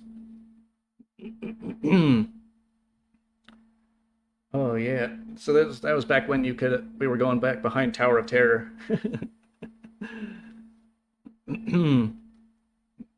Do you think X2 is a good ride? Yeah, I actually really like X2. I think it's one of my favorite roller coasters. As chaotic and as painful as it can be, I think X2 is a top tier. I love how crazy it is.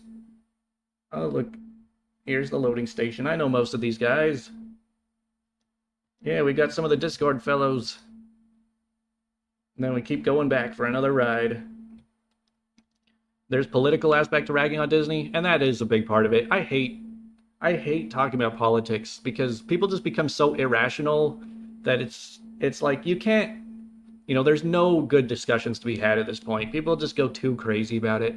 And I do like that when it comes to theme parks, we're not political about stuff because I can just go hang out and have a good time and just shut out the rest of the world. And so even though a lot of my friends probably have very different political views, we just don't talk about it. We just talk about the theme park. So it is very possible to have, lots of friends who are all different. Just when you have that one thing that unites all of you.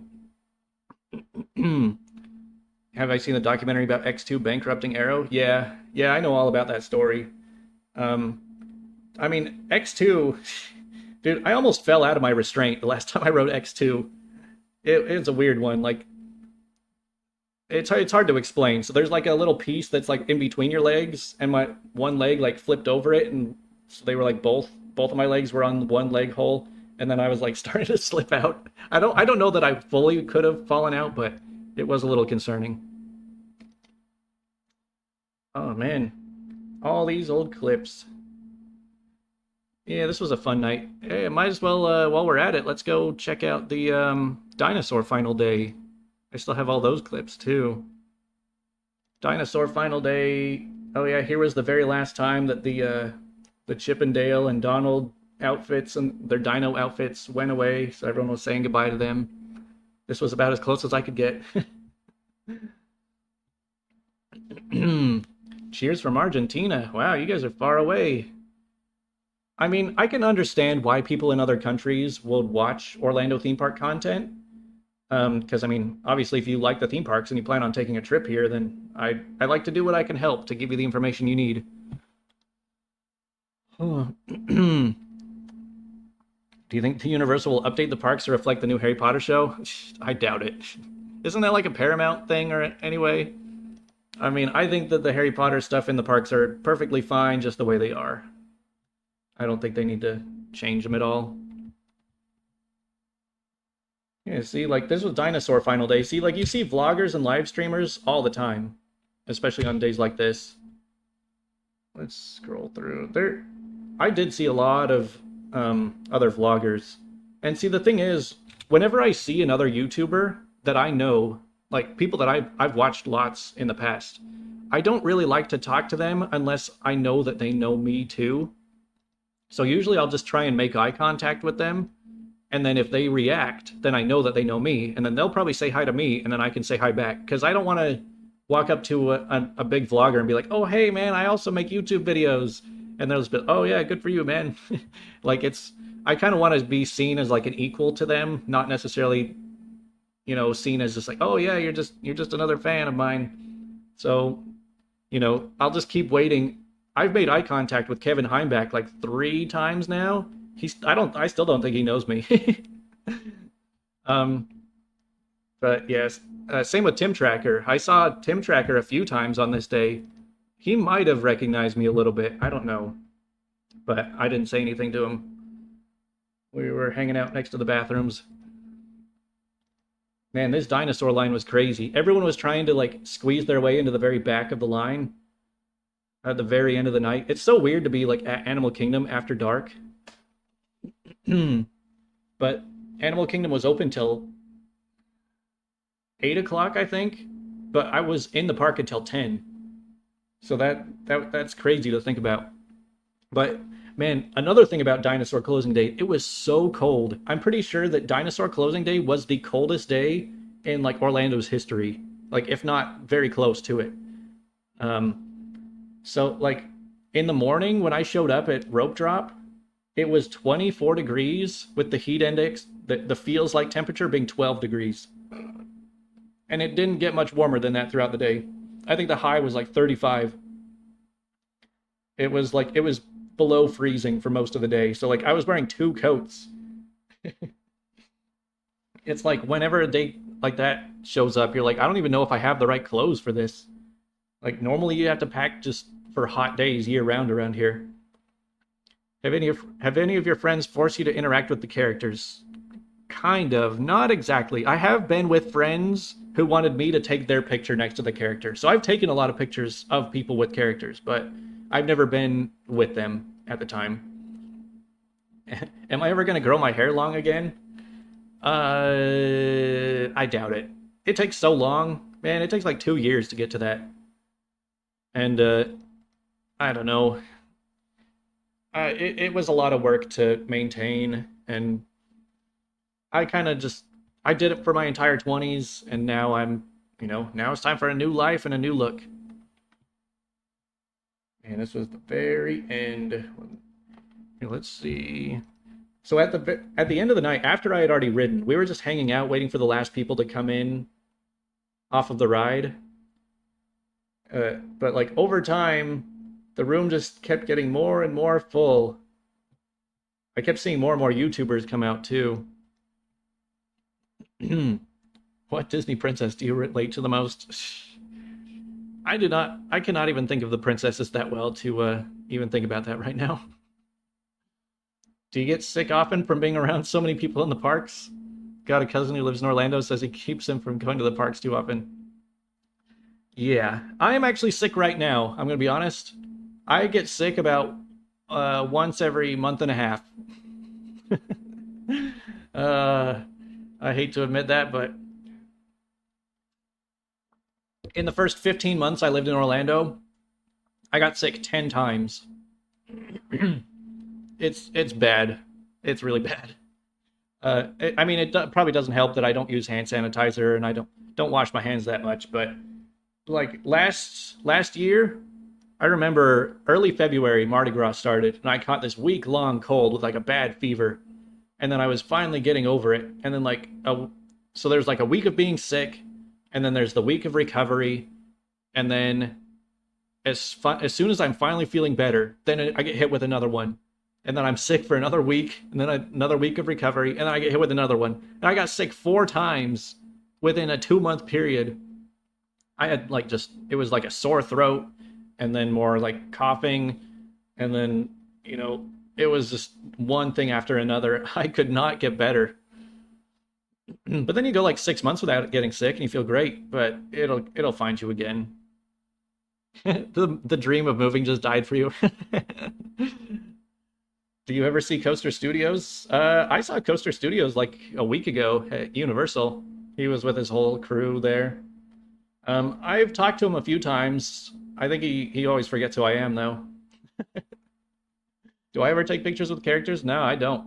I've never taken a picture with any character, actually.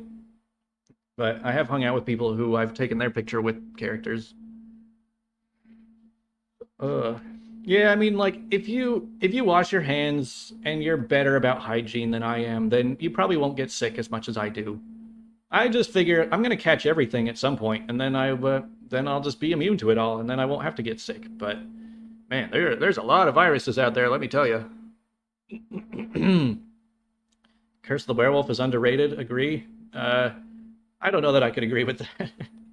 Curse of the Werewolf has a horrible capacity, so the line is always super long. And if you're going to wait an hour for something, you expect it to be a good ride. but I just never think that ride warrants an hour-long wait. It's okay. I don't mind it. If it was a walk-on, I'd probably do it a lot, but yeah, it's not worth it. I didn't even do it once on my Epic Day the other day. I'd rather just do Stardust 10 times.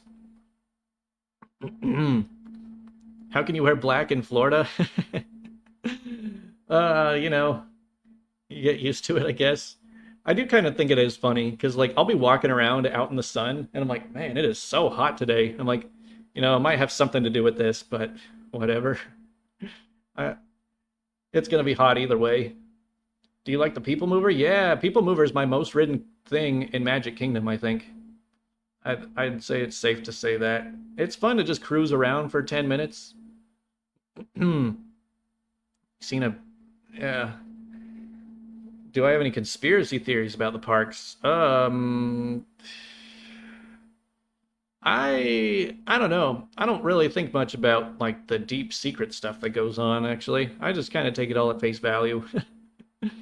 Did I know Adam the Woo? No, I unfortunately never got to meet him. I saw him a couple times in person, but I just like walked past him at Disney Springs a few times.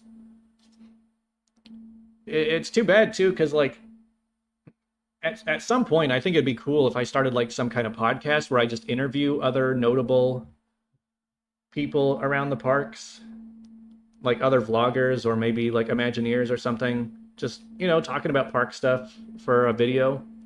And I was like, I'd probably love to do it like Adam the Woo sometime, but, I can't do that now. All right. That's all the... is there any other good clips of Dinosaur Day? I mean, it was basically just a bunch of long lines. There wasn't a lot of special stuff going on. We need some more SeaWorld clips. Let's walk around SeaWorld. If you want to see my most ridden coaster in Florida, here it is. Mako.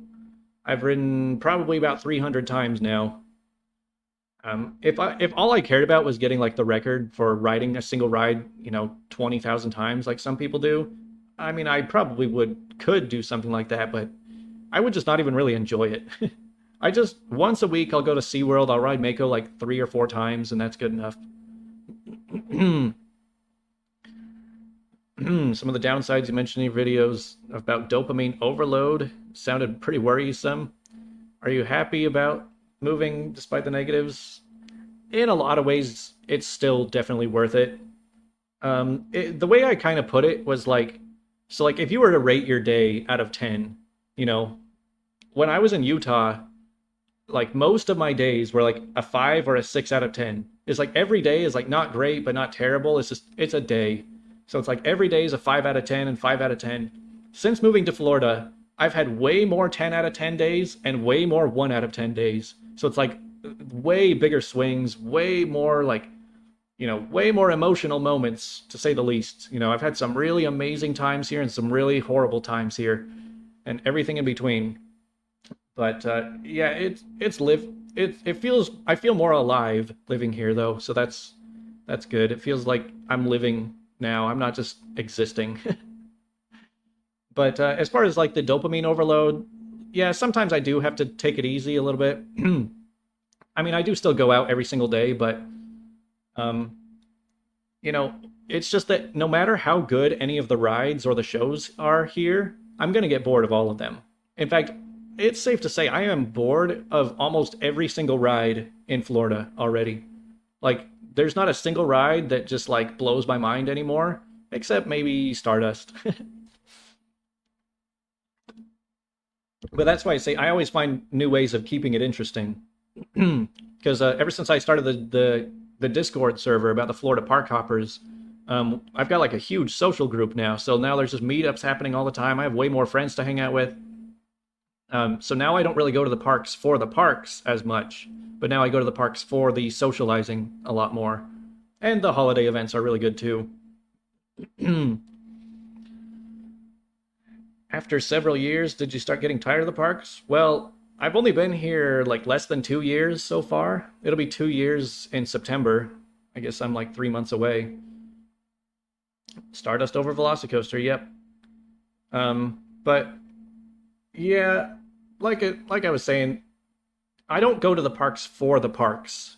anymore. And there are a lot of times where I'll finish up work for the day and I'll think like, man, I really don't want to go to any of the parks. Like I've already been to all of the good ones in the last like 3 days, and the other ones I'm not really that interested in going to. So I'm like, should I just stay home? But then I'm like, well, I've been sitting at my computer for like 10 hours, so nah, I need to get outside. I need to go somewhere. And if I don't need groceries, then I've then I don't have anywhere else to go. So the theme parks it is, which is fine. I mean, even if I don't do the rides, there's still just a nice place to hang out and walk around. And like when I got the new camera, then I spent like a bunch of days just going filming around the parks.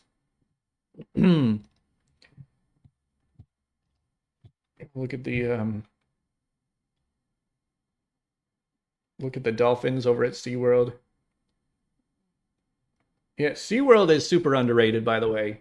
Nobody, there's no like big fans of SeaWorld, it feels like. I mean, there's a handful of locals I know that are just they love SeaWorld, but the Universal and Disney are like huge fan bases, and so SeaWorld just gets forgotten about a lot. SeaWorld just seems like it's for local families who show up on weekends. So like the weekdays around it there are just empty all the time, which is really great if you're trying to do roller coasters. Uh, I'll just show up and do all the coasters in the park really fast, no lines for any of them, and be done in like an hour. Has anyone ever said going to theme parks constantly every day is a sign of underlying mental health condition? I don't know, maybe. But I think that if you were going to the parks obsessively because you were just like you were obsessed with like the Disney magic and you just had to experience like being around the castle or being around Mickey all the time, then I would say there might be some issues going on. But like I said, with me, I just think they're a fun place to hang out. So that's why I always say like I'm not even a Disney adult. I'm the least Disney adult who does Disney daily because I don't go to Disney World because I love the movies or even the all the IPs or all of the dark rides and stuff. I just go because like I needed to get out of the house and this is a pleasant place to walk around. It's very well decorated. There's lots of people around. I can try some food. I can get on a ride or two, and yeah, it felt good to get out of the house basically. Um, but if I show up and all the rides are too busy, then I'm like, whatever. I just won't do any of them. It's not that big of a deal.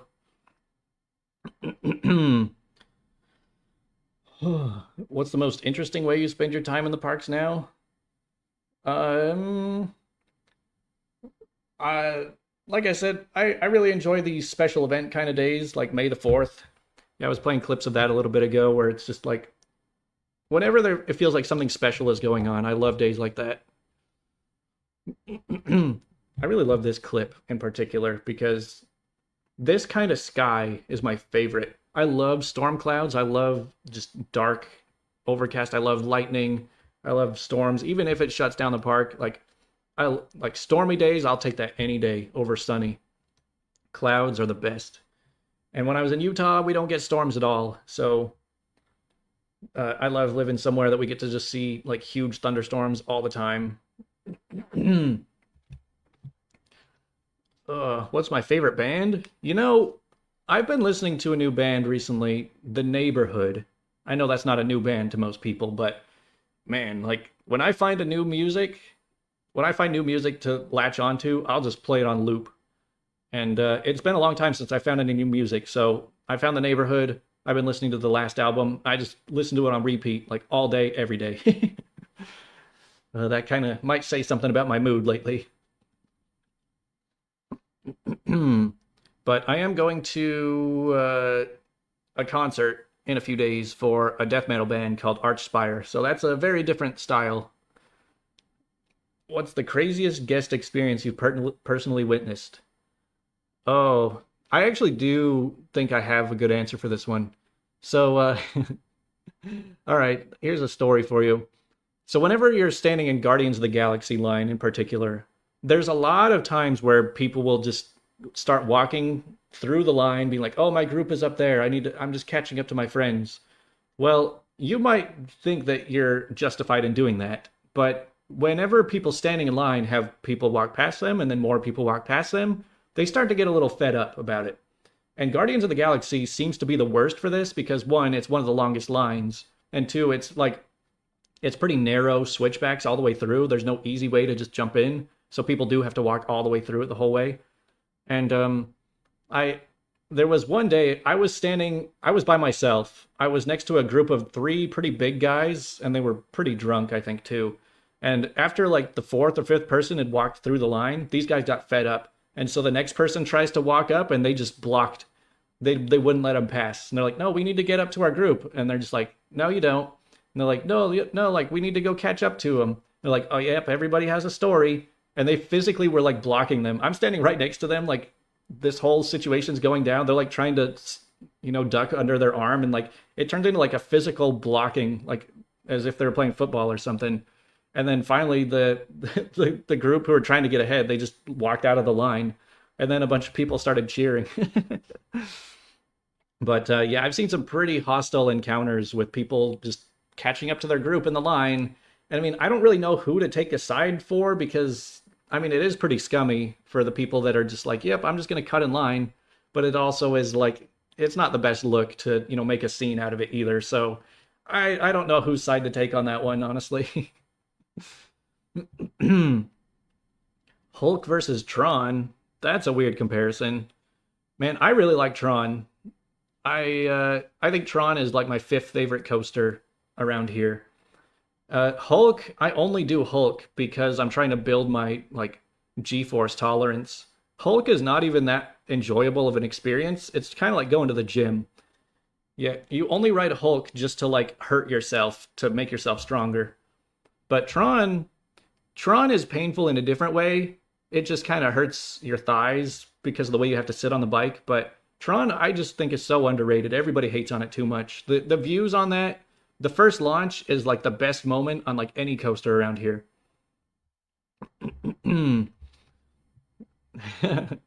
Yeah, see, you work in the parks and people catching up with family. Yeah, it doesn't always go so well. That's the thing. It's like just get in line together.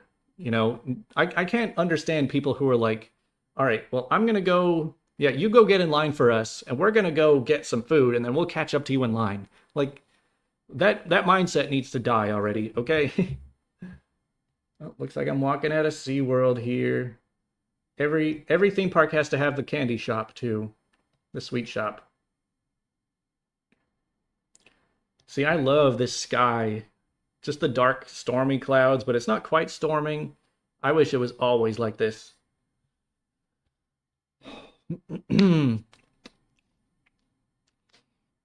Any predictions on new lands like Zelda or Pokemon? Uh, there was so much talk about them getting rid of Simpsons Land for a while, and how like Simpsons could be going away in 2028. I feel like Simpsons Land would have been a really good. Here, we'll go over there. This would be a really good spot to put Pokemon, I feel like. Why am I going that way? Yeah, so the Simpsons Land, it's already kind of like a cartoony city look to it. So, like, they could rebrand Simpsons and turn that into Pokemon pretty well. In fact, they could probably even take out animal actors and Men in Black and turn all of that area into Pokemon. And the Fear Factor stage, too. Like, there is so much room there to build, like, one massive land. I know everyone's going to hate me because they're like, no, Men in Black is sacred, but Men in Black is a fun ride. I'll be honest. Yeah, but the Men in Black IP, if it weren't for that ride, I would have forgotten Men in Black was a thing like 15 years ago. Like, when's the last time you watched Men in Black? So, I mean, if they just kept the same ride style, but then put a new IP on it, I think it would be just as good.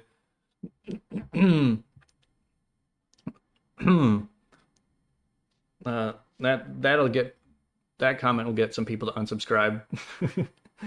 And then as far as like Zelda, I mean, Lost Continent, I guess, could become Zelda. I don't know. Universal just likes to hide stuff. I said once that like Universal likes to do things without announcing them, while Disney likes to announce things and then not do them. So they're so opposite. Universal just likes to hide everything, but Disney gets too excited. Like, hey guys, we're gonna add this Avatar land to California Adventure someday. We'll see.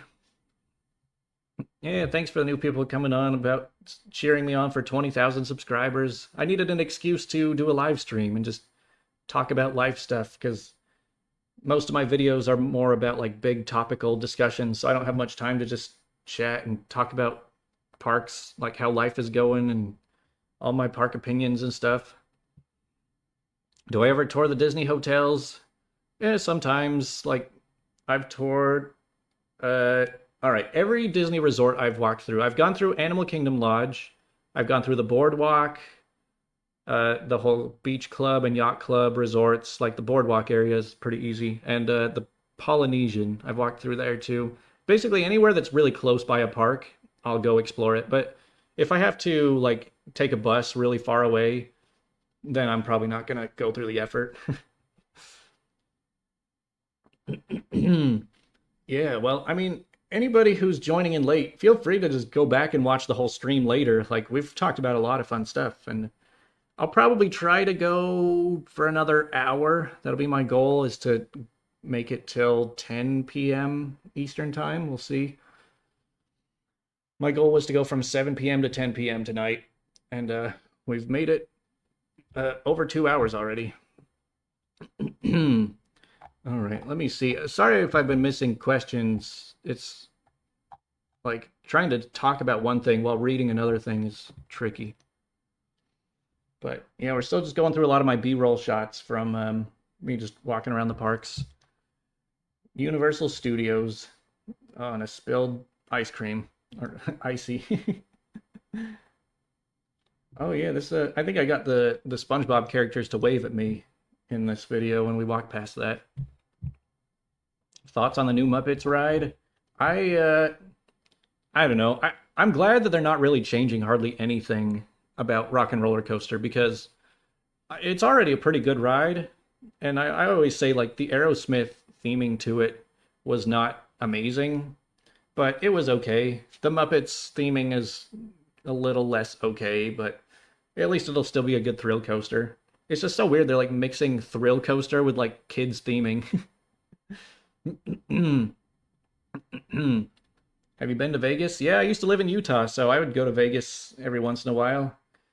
It's it's fun kind of, but the last time I went to Vegas, it felt like the thing I hate about Vegas these days is that it feels like everyone's trying to get your wallet. Everyone is trying to take money from you no matter where you go, and it gets so exhausting because like you're just walking down the street and someone's like, "Hey, you want to ride?" You're like, "No." They're like, "Hey, you want to come in here?" No. It's like, "Hey, you want to take a picture with me?" It's like, "No." It's like everyone's they're all trying to sound like they're offering you something, but really they're all trying to scam you. So it's just every time you're like, "Oh, I'm hungry. This looks like a good place to eat." And you're like, "Whoa, everything's like 3 times more expensive than it should be." Or like, "Oh, hey, there's a cool little mini museum that we could go look at." It's like, "What? It's like $50." Like, never mind. It's just yeah, it's difficult. The one thing I do really like about Vegas these days though is the Sphere. I did go to the Sphere and when it was pretty new, I saw a movie they played in there like the Postcard from Earth. And it is a very cool experience being in the Sphere. Like it's one of those like eighth wonder of the world kind of things. Like as far as live entertainment shows go, that is probably the greatest venue in the world. As far as I know, it probably is. Have I been to Europe? No, I've never gone across the Atlantic, actually. The farthest away from the US I've been to Hawaii, which is pretty far away from the mainland US, and then I've been a little bit into Mexico, and then I've been around the Caribbean a little bit for a cruise. But yeah, I've never crossed a full ocean before. Could Southern California become as good as Orlando one day? Uh, I doubt it. You think they can build anything new in Southern California? Like whatever exists, any theme parks that exist in California, that is all that they are ever going to have. Because, I mean, the area is just too full, and it's become way too expensive to build anything new. And the building codes down there restrict so much that you're never going to get another Disneyland or another major theme park over there. So what they have now is all they're ever going to have. Orlando is still expanding though. Like we just got a new theme park last year, and they're probably going to build another Universal park in the next 10 years. So yeah, as far as like Tokyo, no, I have not been to Asia either. I mean, I'm not opposed to it. I mean, I'm sure someday I'll find the reason to. I haven't really been in much of a traveling mood though ever since I lived in Orlando because I'm just like, I'm having plenty of fun here. I don't feel the need to branch out and try new stuff because it's just like I said in my video. I'm like, I'm already like overloaded, like dopamine overload just from all of the entertainment here. I don't feel the need to adventure away from home to go, experience new things. But I'm sure at some point I will again once I get a little bit more bored. Yeah, California does have the better weather. I was shocked when I was there in July and it was like 65 degrees at night. I'm like, it is summer though, right? Like, what? Do you avoid weekends at the parks? That's a good question. So it kind of depends on the park because like SeaWorld is horrible on weekends because it's mostly locals. But Disney is actually pretty good on weekends. Like Disney is kind of the same crowd level every day of the week. Uh, or at least like there's no it's not like Saturdays and Sundays are way more busy than weekdays when it comes to Disney because it's mostly tourists who, I mean, they're taking time off work anyway, so it doesn't matter what day of the week it is for them.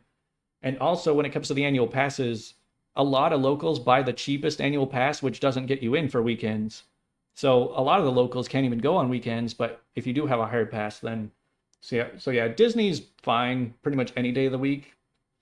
Universal might be a little bit more crowded on weekends, but yeah, SeaWorld's the only one that I actively avoid on Saturdays. Have you noticed a decline in theme park etiquette? Possibly. Yeah, I mean, I do see some not so classy people.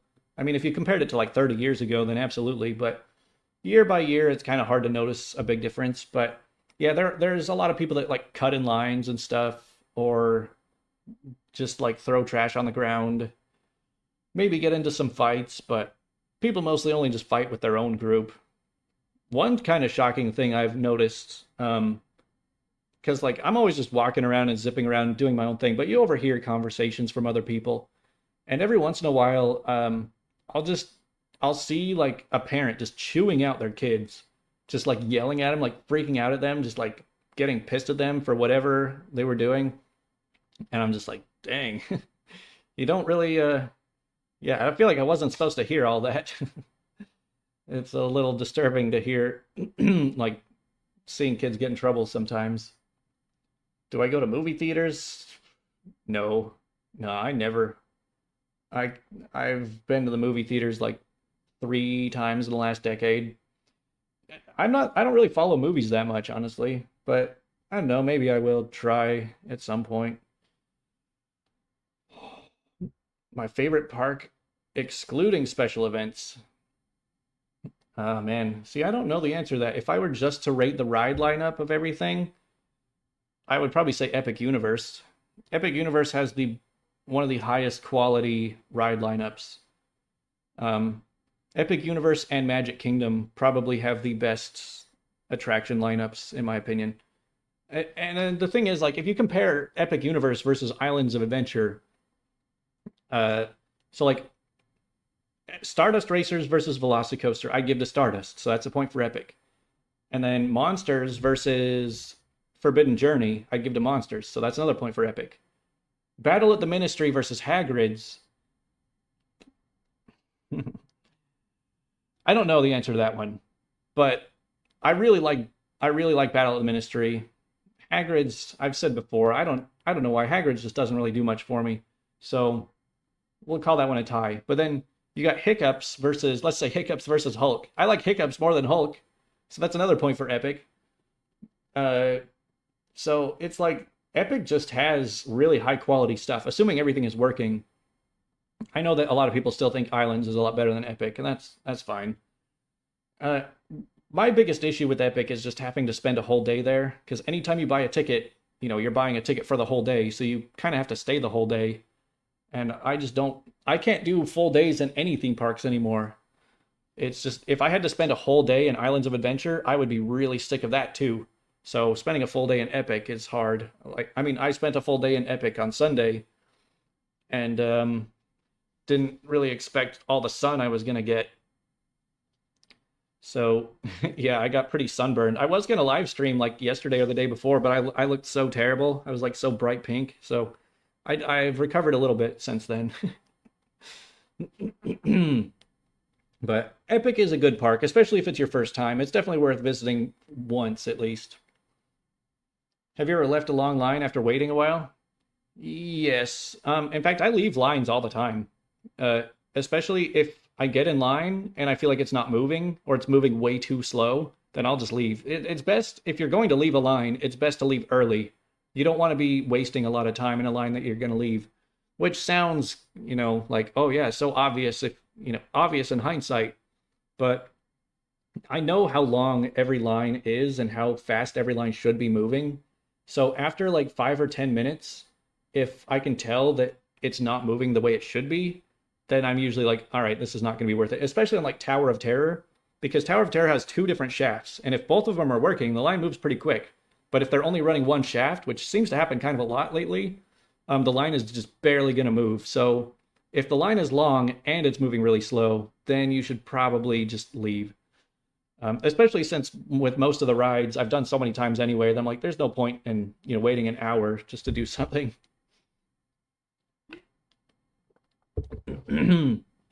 Favorite live show to watch in the parks? Man, what am I filming right here?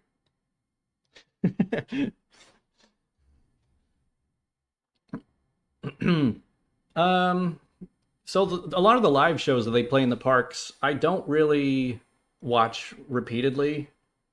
Um, in fact, I don't even really like a lot of the shows. I don't really like the Indiana Jones stunt show. I really don't like the horror makeup show. This might be controversial. The horror makeup show is my least favorite attraction in all of Orlando.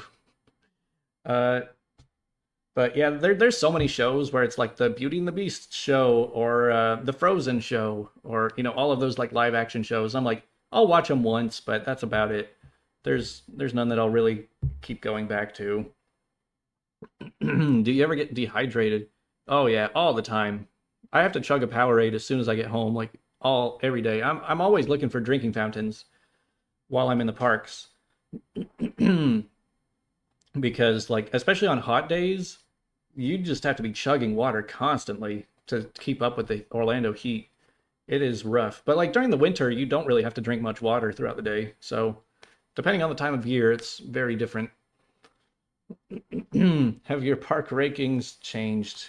Not really. I mean, as far as that video I made about how Disney World broke my brain and I ranked all the parks in that video, it's still pretty much consistent from what I said in that video for those reasons.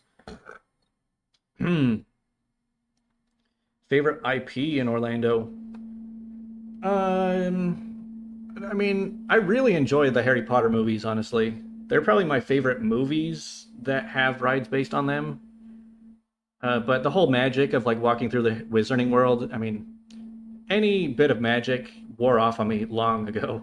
I've walked into Universal like over 180 times now.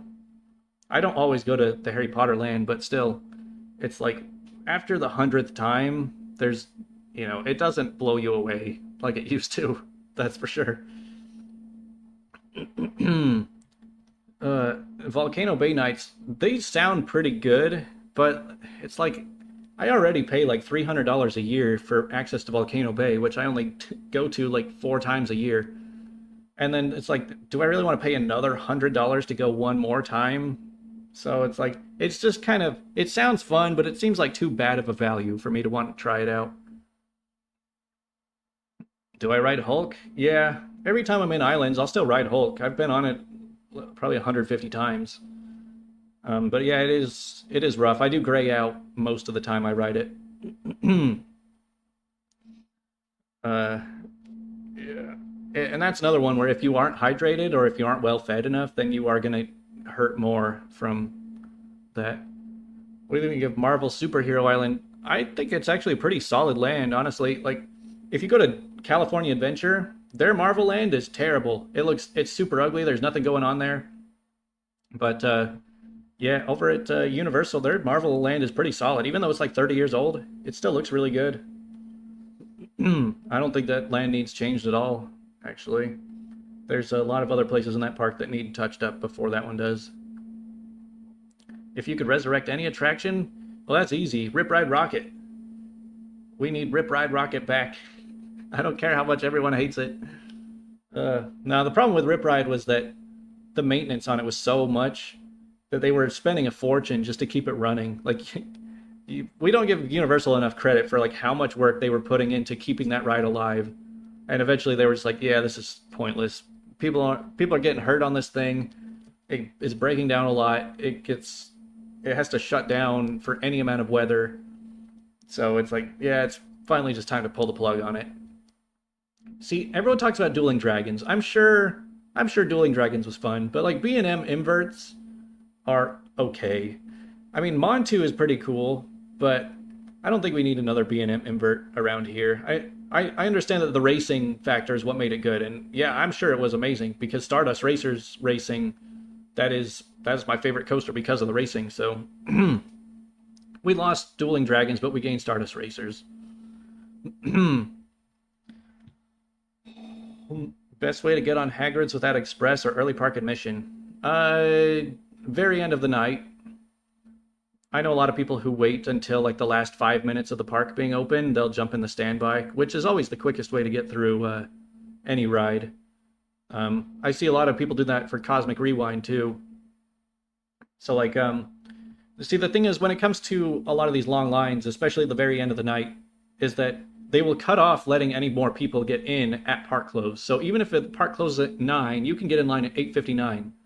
And so like, let's say for Hagrid's or for Guardians even, so you'll jump in the standby at 8:59, and now no more people are jumping into the express line to cut in front of you. So they'll burn through all of the express or all of the lightning lanes in the next 20 minutes or so, however many people are in the express.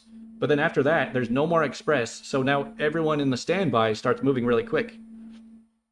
So it might say that it's like a 2 or 3 hour line at park close, but because they run out of all of the express people, it actually only takes like maybe 1 hour, sometimes even less, to get through all of the people that are in line.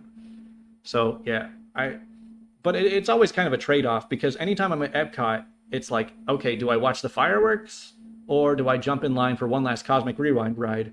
And it is kind of always like, it's always a debate in my head, because I'm like, oh man, like it's 9 o'clock, the fireworks only happen once per night, so like I should go watch Luminous.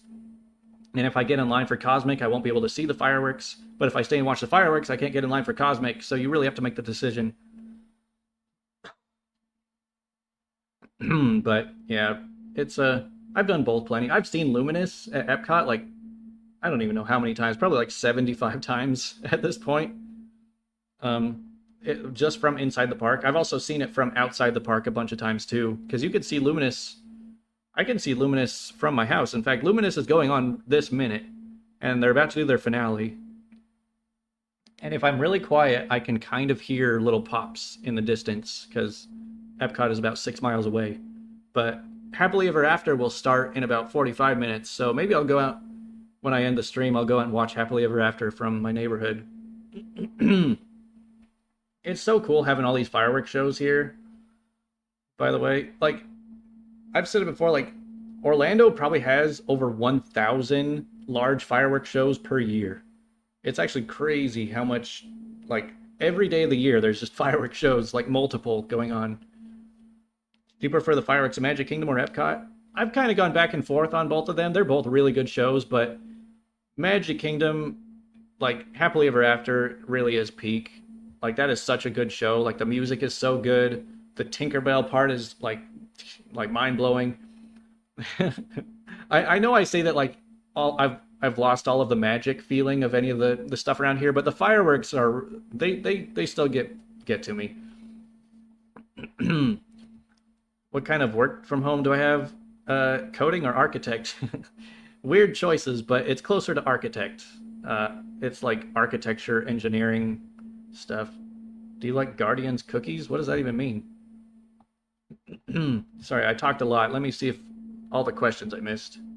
For Toon Lagoon, mentioned Bikini Bottom. Can you elaborate on that? Well, I mean, you know, like turn Bikini Bottom or turn Toon Lagoon into like a SpongeBob themed land. So like you have the whole like you have the pineapple there. You could have Squidward's house.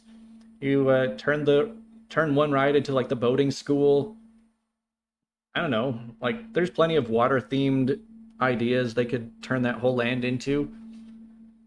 It's just that like the whole point of IPs, I mean, there's two points of IPs. One is for like the marketing, you know, to bring people in. So when people know that there's an IP in the park, like let's say Harry Potter, they say, "Oh, I got to go see that in person." And so it's really cool to see, you know, either a cartoon or a movie brought to life and you're immersed in the middle of it. But then the other part to it is just like, you know, being a nice, pleasant place to hang out. And I know a lot of people love Toon Lagoon because it's just a nice place, but it doesn't have any marketing draw to it. You know, nobody's rushing to Islands of Adventure because they're just obsessed with Popeyes, you know. Oh no, we run out of Universal Studios clips. Let's go back to City Walk, actually. This actually takes place on a different day. Yeah. Actually, which park? I don't think we did much Magic Kingdom. Here, speaking of Happily Ever After, you know, we'll watch Happily Ever After without sound from in front of the castle. So we'll skip the first few minutes where there's no fireworks.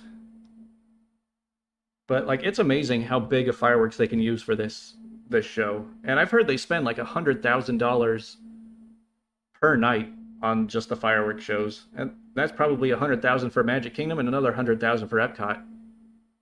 So, yeah, I mean they've got a lot of money to blow. Uh let's see. Okay, there's a lot of questions I keep missing. If you could update anything at Epic or Islands, what would it be?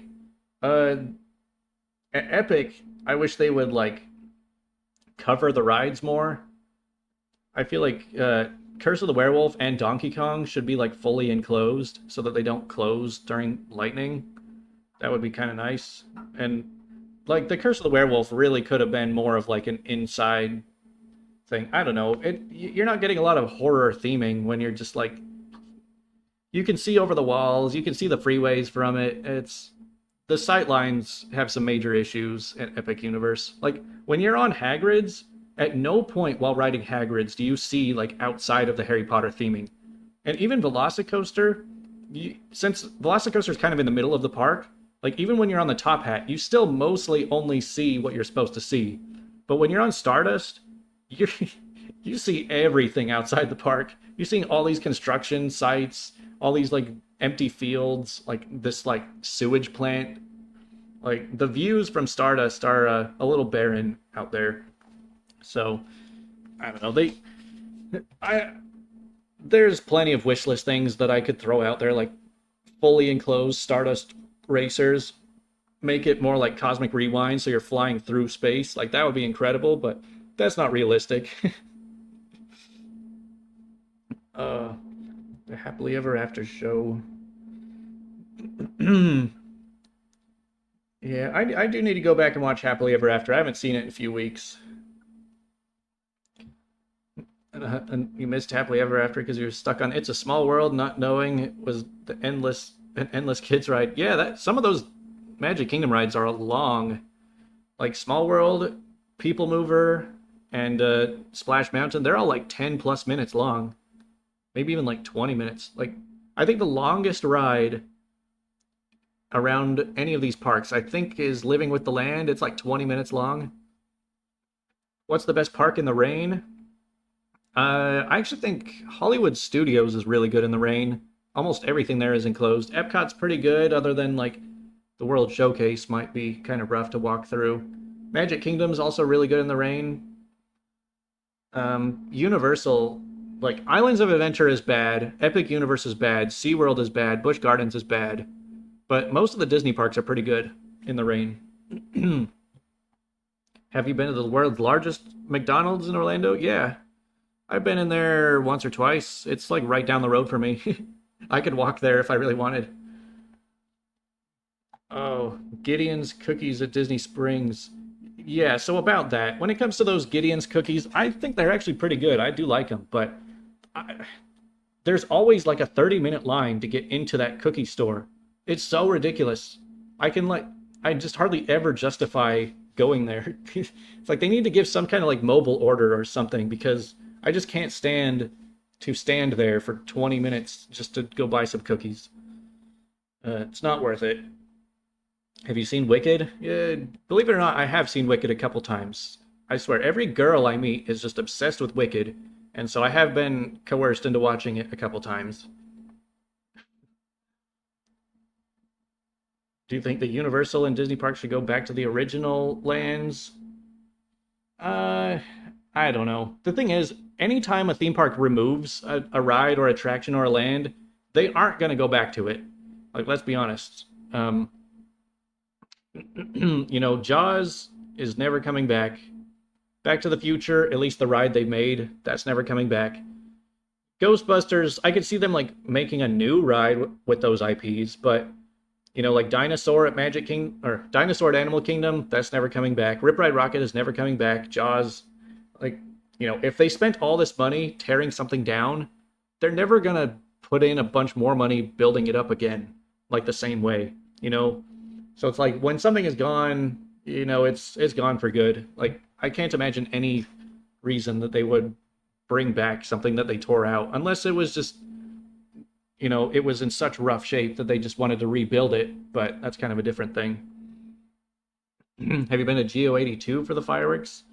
No, I still haven't been into Geo 82. I know that there's like a $200 package thing where you could go watch the fireworks up there, which just kind of seems kind of silly to me because you can get way closer to the fireworks with like from not doing that. So it's like you're paying a lot to get a worse view.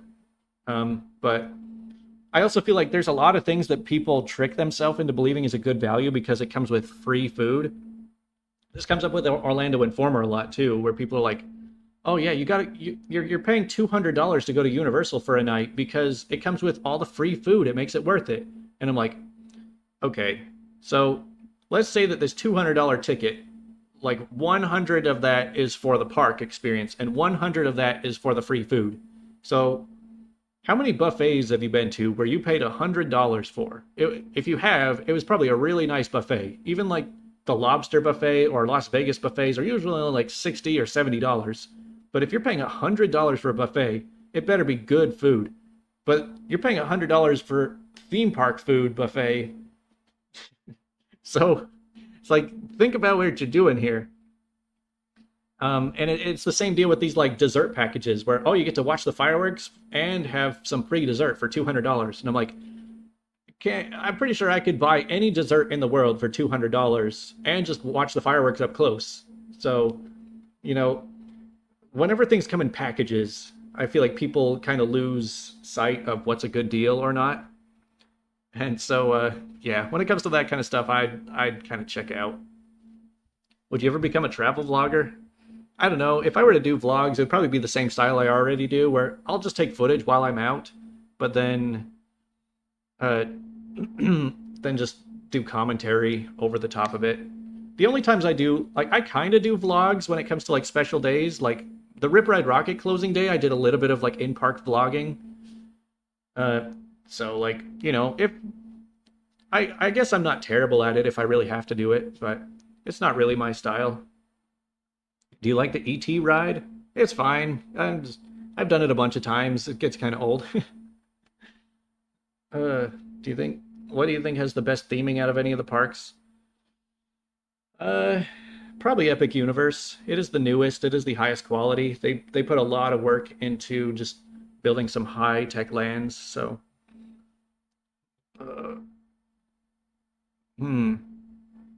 Do you think Back to the Future should be featured more prominently at studios? Maybe. I mean, Back to the Future does seem like the one of the biggest cult classics that they have in the parks, and they don't have any rides or shows for it anymore. But it is also just like such an old IP now that it would kind of seem weird for them to try and bring it back now. Like, that was 1985. That's like 40 years ago. So, while yes, they are still classics and people still like them, I don't know that it would be like a huge draw for them to bring that in. Have you ever watched Carousel of Progress? I know some very odd people who are obsessed with that ride. I've done it a few times. It's basically just a good spot to go take a nap if you're really hot and tired on at Magic Kingdom, but it's not my favorite. Uh, let's see. Where's all the question marks? Have you done all the City Walk stuff like the golf, escape rooms, and Rising Star? No, not really. I've walked past that mini golf course like 500 times, and it looks cool, but I also passed by like five other mini golf courses on International Drive, and I never done any of those either. And they're probably a lot cheaper. I don't know. Like, I'm not opposed to them. I'm just like waiting for the right time, I guess. I don't know. And then for the escape rooms, I don't really like escape rooms that much. So no, I haven't done those. But I actually did walk into Rising Star for the first time a couple weeks ago. I had somebody coming to visit. We were hanging out at City Walk for like all evening. We're like, hey, let's go check it out. We walked in. We waited for like 15 minutes. They didn't play any songs yet. They weren't starting yet, so we just left. So we didn't really get to experience it, but at least I got to say I went in there. Hmm. Uh.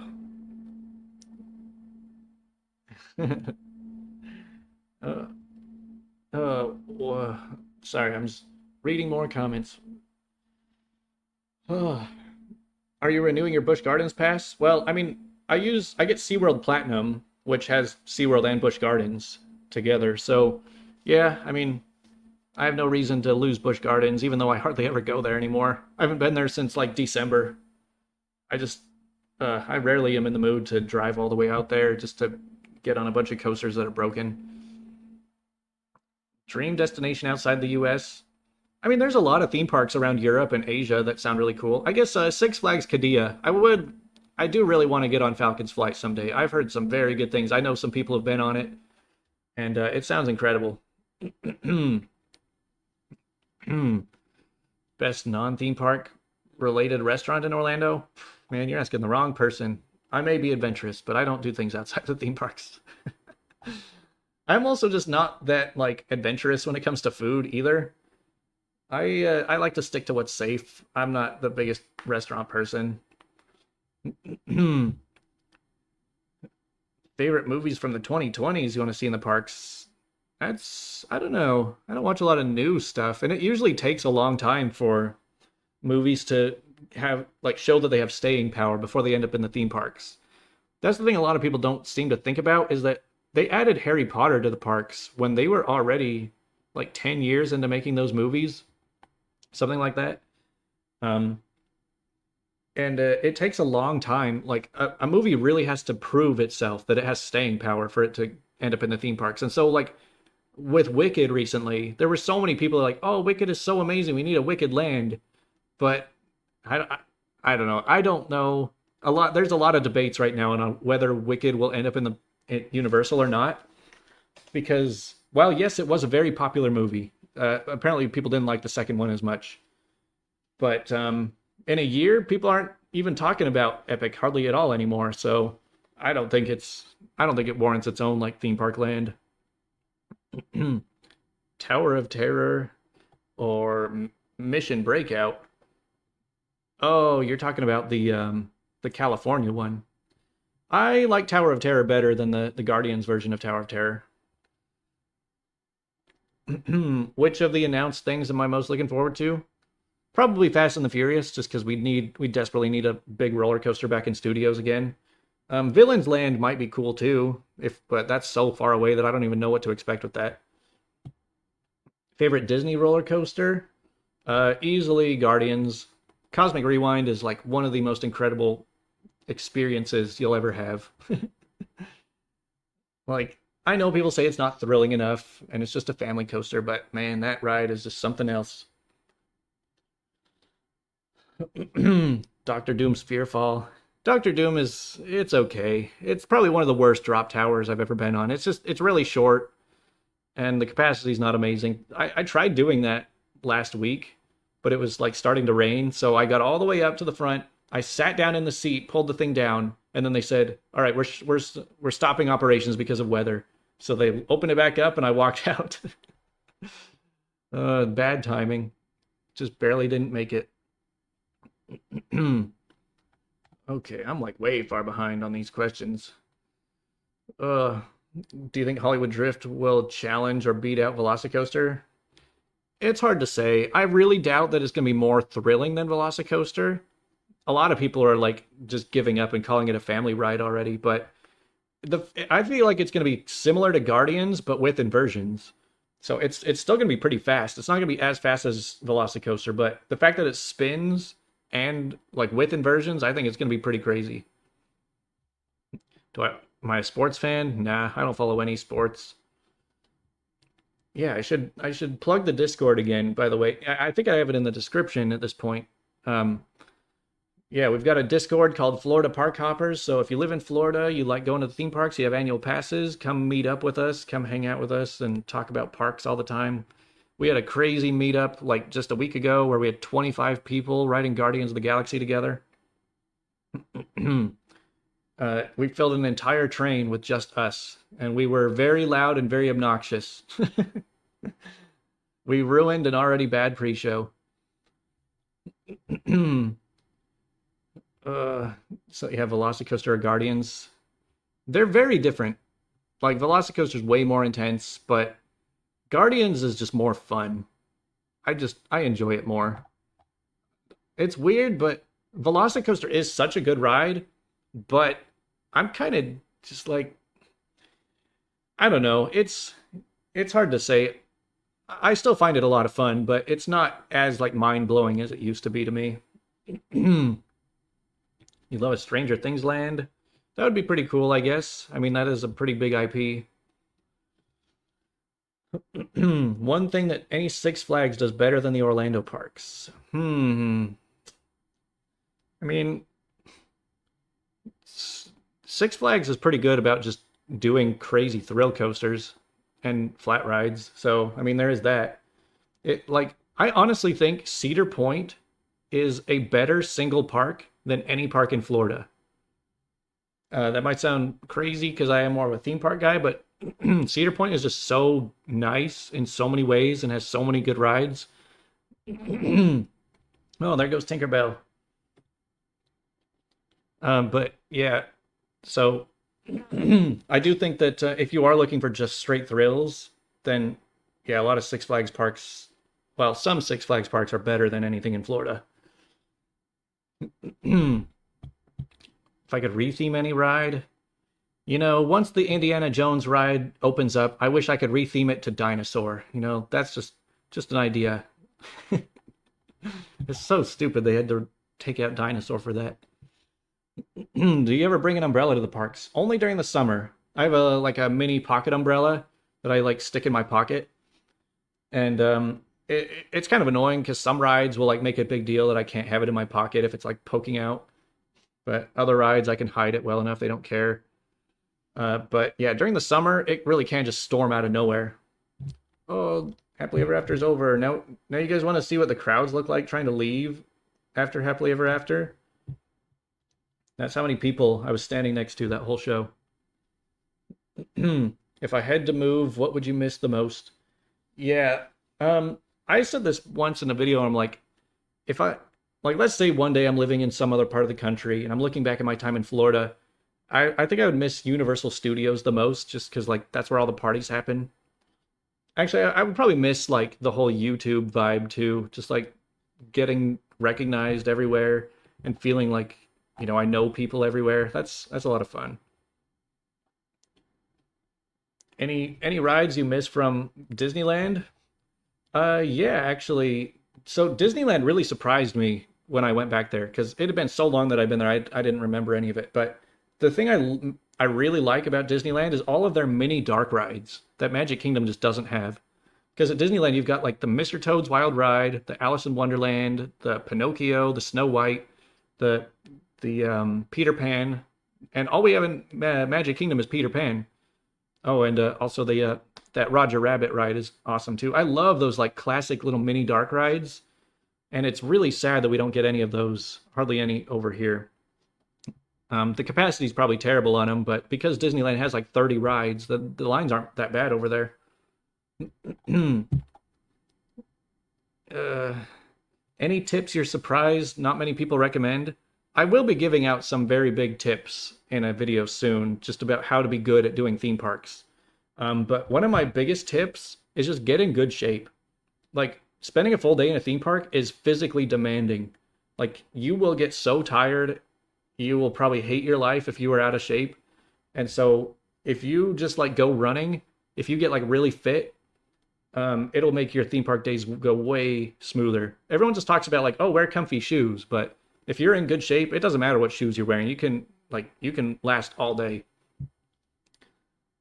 Uh, how does it feel to live my dream?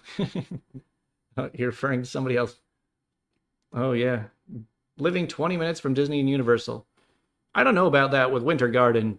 Maybe on a really good traffic day you'll be 20 minutes away, but it can be kind of tricky to get around with when the traffic is really bad.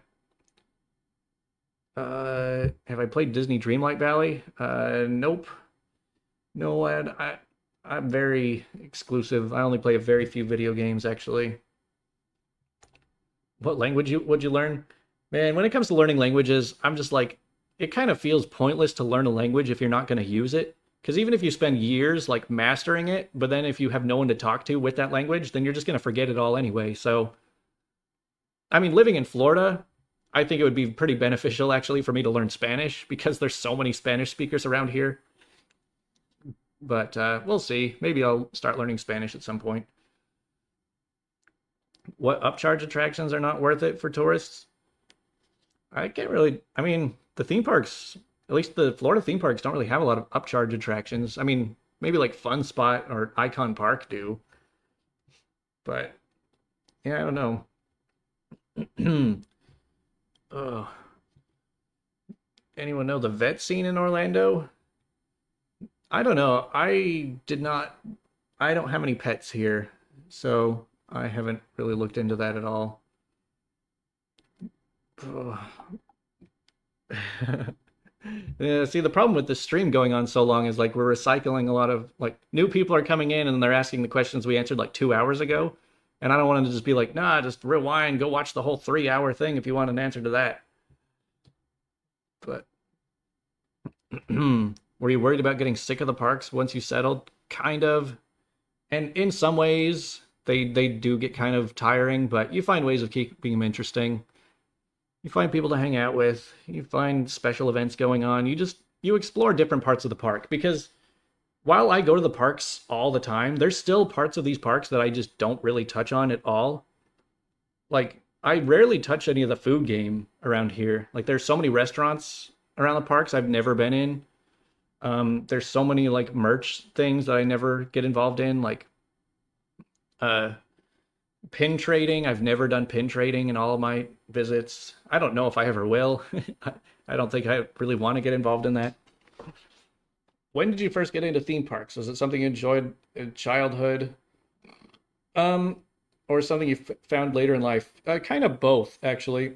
But the thing is, when it comes to going to theme parks, especially as a kid or a teenager, they're so expensive that you kind of need your whole family to want to go together. And since my family was never that into them, I didn't really go to them that much growing up. I mean, I went to my local park called Lagoon every year, but and I loved that, but I the most I could do was go to Southern California like once every 5 or 10 years. And so it wasn't until I was an adult, I was probably like in my mid to late 20s where I'm like, I have my own money now. Maybe I should look back into theme parks. I kind of forgot all about them. And actually, what's funny is that so during between 2009 and 2018, that was my ages of 15 to 25. I used to go to a convention every year called BlizzCon. It was in California. It was just a gaming convention for Blizzard Entertainment, and that was my one trip I made every year. I would go to BlizzCon. That was just the thing I thought about every year. Every like November, I'd make a big trip out there, and I always look forward to it. But after my eighth BlizzCon, I was starting to get sick of it, and Blizzard was going downhill. I stopped caring about most Blizzard games. And so after BlizzCon 2018, I was like, this will be my last one. I don't want to keep coming back. So I'm like, what else can I look into? And so then I looked into theme parks. And so that kind of led me to now. So if it weren't for Blizzard going downhill and starting to suck, I don't think I ever would have ended up in Florida. But because World of Warcraft is a crappy game now I go to Disney World every day instead.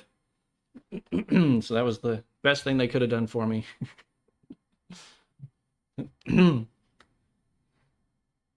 What makes you turn away from park food and merchandise? Well, I mean, I do eat snacks around the parks here and there, but it's rare that I'm like in the parks long enough to where I like really need to eat meals. And inside the theme parks, the restaurants are really expensive for what they are too. So I feel like the value's not really there. And as far as merch goes, I don't know. I used to be really big into like merch for stuff, but at a certain point, you realize that most of the stuff you're buying is just junk you're going to set on a shelf and then never touch. So if it comes to something that you can actually use, like t-shirts, for example, then I'll buy t-shirts if I think they look cool. I'll wear them for a year or two. But almost everything else, like I said, they're just shelf ornaments. So I'm just like, what's the point of collecting junk? You really run into this issue if you have to move too. Like when I moved from Utah to Florida, I realized just how much stuff I had. And then you're just like, all right, I have to get rid of a lot of this stuff in order to move because, moving so much stuff so far is really hard. So you just end up going through all your junk and being like, all right, I don't need any of this stuff. There's no point in holding on to all this. So I threw away like half of my belongings before moving to Florida. And so now that I'm here, I'm like, all right, let's not go overboard on buying all that stuff back. It's kind of a waste. What were your parents' thoughts about moving to Orlando? I mean, they were sad that I was leaving, but I think they kind of understood why I was going. I wonder if they're still even watching at this point. I just checked my phone. I'm getting texts from a bunch of people like, oh, you're live streaming right now. I haven't looked at my phone in a few hours. So yeah, it's like my family misses me for sure. I can tell my dad has been missing me because he's always like, hey, let me come visit you, or when are you coming back to visit? So I'm like, I don't know, I'll find some time soon. I usually go back and visit Utah every July and December, it seems. So like twice a year seems to be good. And then they can come visit me anytime they want to. Would I ever go to Silver Dollar City? Yeah, it sounds like a good park if I'm ever in the area, but it's kind of out of the way for, like, even in my big road trip I'm doing for coasters this summer, I'm not going that far west. Do you bring water bottles on hot days? No, I don't like having stuff to carry around the parks, so I just rely on drinking fountains most of the day. Or I just find a cup of water and just keep refilling that. Oh, we made it out of Magic Kingdom out to the monorail. Now we're going out into the parking lot. See, I got clips for everything. Because you never know what you might have to talk about. Walking out into the Magic Kingdom parking lot at 11 p.m. I've done that many times. There's something like so charming about just walking out into the parking lot. It's almost like so like zen out there. It's like just relaxing. Just being like, yeah, we made it through the end of the day. All right, which park should we look at? No, not that one. Yeah, we'll walk around. Yeah, we haven't done any islands. Islands of Adventure clips. We'll walk through islands for a little while. Which park is so difficult to enter that discourages you from visiting? Yeah, I mean, Magic Kingdom isn't as bad as people make it out to be. Because, like the parking lot is big, but once you walk to the front, the monorail takes like 5 minutes. So it's not that bad, unless it's really crowded. If you have to wait in line, sometimes it'll take an hour to get out of Magic Kingdom. VelociCoaster. I can't tell the wait time right there. How often do you have people wanting to come visit you now that you're in Orlando? That's actually kind of interesting because they're every once in a while my parents will tell me like, oh hey, your cousins or like your old neighbors, they're taking a trip out to Orlando, you should meet up with them. I'm like, okay, well, they're free to hit me up while they're here. Tell them to just watch my YouTube videos. They'll learn a lot if they're looking for information. It's been really funny, just like, so I get recognized while walking around in the parks a lot, but I also just get recognized elsewhere. Um, my parents said they had some friends over for dinner one day, and their friends were like, "Hey, we're planning a trip to Orlando. We were watching this YouTuber named Andrew Platt. Do you know him?" I'm like, yeah, yeah, we know him. So I'm getting recognized even in other states. I've also had times where like my friends, like somebody that I'm close with, was hanging out with one of their friends that doesn't know me or like doesn't know me personally, but like, oh man, you got to check out this Andrew Platt guy. And my friend is like, yeah, I'm aware of that channel. uh, it's funny that even my friends are like getting recognized through me. How much does the music on roller coasters mean to you? Kind of a lot, actually. I think onboard audio can make a huge difference for a ride, which is probably why VelociCoaster kind of feels like it's missing something for me. Because like whenever I was on Rip Ride Rocket, like having the music playing, that was like the best part. It made it feel like a party the whole time you're riding. But then you get on VelociCoaster, there's no music at all. Like Hagrid's has good audio throughout the whole thing. It's not bad. And Stardust has its own music too, but I was noticing that it wasn't really working so well the other day.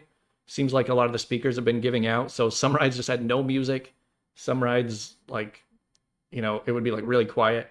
But then like Guardians of the Galaxy, Cosmic Rewind, the song can make or break that ride. If that ride didn't have music, it would be so different. And whenever I get Everybody Wants to Rule the World or I Ran, those songs just make the ride so good. But then any of the other four, I don't really like it. So I don't know. I have a real love hate relationship with that ride because if I get a song I like, it's the best ride ever. If I get a song I don't like, I feel like it was a waste of an hour. But I mean, I've been on that ride probably like close to 80 times now, I think. I've gotten every song lots of times. Is it fair to compare Disney's, Anaheim's, and Orlando's resorts after going to both? Yeah, I mean, sure. There's a lot of similarities, but some differences. I feel like Disneyland is just the best of. I know people got mad at me for saying like Disneyland is just Disney World's greatest hits. Because yeah, I know that one came before the other, but the way that it's laid out is just like a lot of the best stuff from Disney World is in Disneyland. But Disneyland is limited. They don't have Guardians or Tron or Flight of Passage or Expedition Everest. Um, and so like they are missing a lot of the best stuff too, but I like both sides for different reasons. All right, we'll go for 10 more minutes. So anything else you guys need to know? Let's get it all out there. We're past the 3 hour mark. My voice is kind of going a little bit. Like I said, I am a little bit sick today. Just like I don't even know what it is. It's like kind of a sore throat. It feels like a very minor cold, almost like just allergies or something. Are you gonna visit Universal Hollywood for that coaster when it opens? I don't know. Now that we have our own being built right now, maybe I'll just wait a year. But if I come up with a reason to go out to California again, I mean, I'm sure I'll stop by and ride it. I've only been to Universal Hollywood one time, and it was just for Halloween Horror Nights. So, like, I haven't even done a lot of the rides in that park. But I mean, a lot of the rides they have there are the same ones they have here. So I don't know. Universal, like I was saying, Disneyland is like Disney World's greatest hits, but Universal Hollywood is like Universal Orlando's worst hits. So like all they have are the crappy rides. They just have like Simpsons and like oh what I don't even remember what else they have over there. Just a bunch of simulator rides. They don't have. They're finally getting their first coaster. Do I play Baldur's Gate? Nope. Nah. Like the only video games I play is I play a little bit of WoW on and off, but mainly I play Trackmania. It's a racing game. Trackmania is like my go-to game. It has been for like the last 4 years. I was starting to get pretty into Street Fighter 6 recently.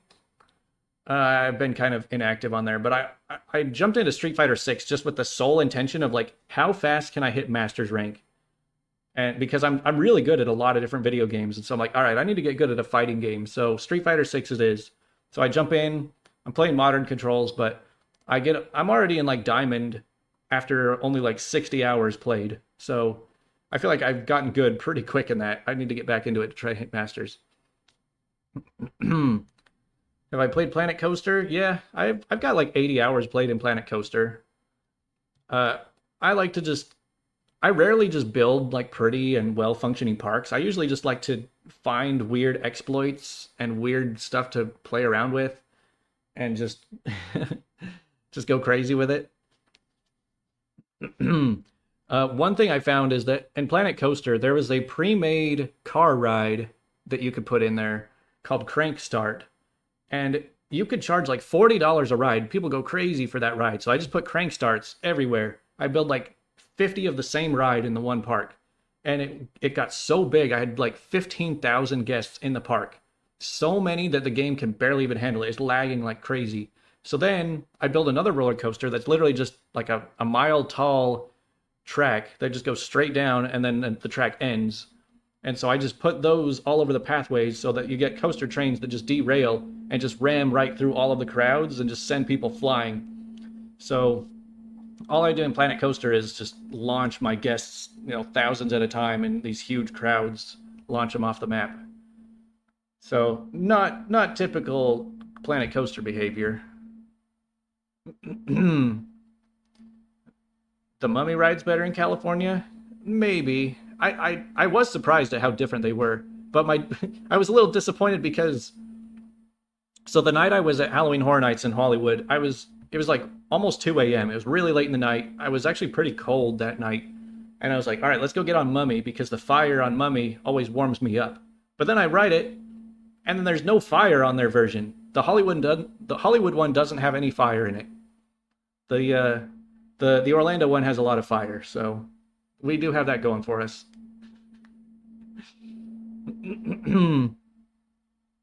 uh, does Universal Studios Orlando lackluster compared to their other two? Yeah, in some ways, but they don't like I say it a lot, but their rides suck, but they have great events. Do I ever go to Disney resorts to hop to and just hang out? Mostly just the boardwalk.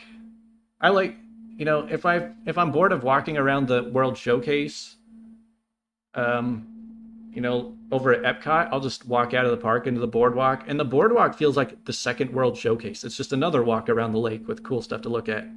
So, yeah. By the way, you guys should all go find my Instagram too. Like I talk about, there's a lot of stuff I do around here that I don't really put in videos, but my Instagram I post a lot of just like cool, like fun nights or unique stuff that I run into around here.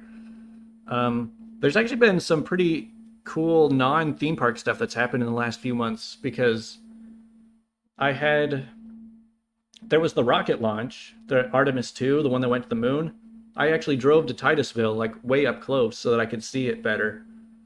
Um, I was still like 10 miles away, but it was still a really good view. But man, the traffic getting out of there was horrible. I almost regret going because of how long it took to get there.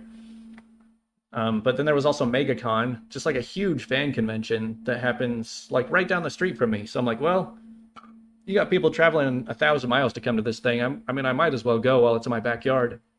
I literally just see. I didn't want to pay the $40 to park at MegaCon at the convention center, so I parked at SeaWorld because I get free parking at SeaWorld, and I just walked from there. It's like a mile away.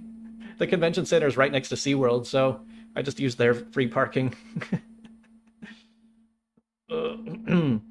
Any armchair Imagineering ideas? I mean, I've kind of thrown out a few of them throughout this video, like fully enclosing Stardust racers.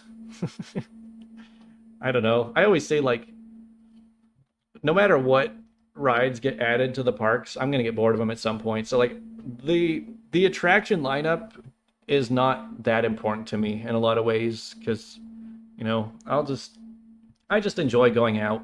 I like being around people and being in public places, being in very nice themed, like pretty places. It's a good time. The best part of VelociCoaster? Definitely the second launch into the top hat. That second launch is so cool. Into the top hat and then into the inverted roll. Oh, yeah. Well, we're almost done, guys. Man, every time I stream, it turns into like a big deal. So, it's been almost, yeah, well over 3 hours now. We'll probably wind down in a few minutes. I uh, I do have to go to the bathroom, so I am looking forward to just.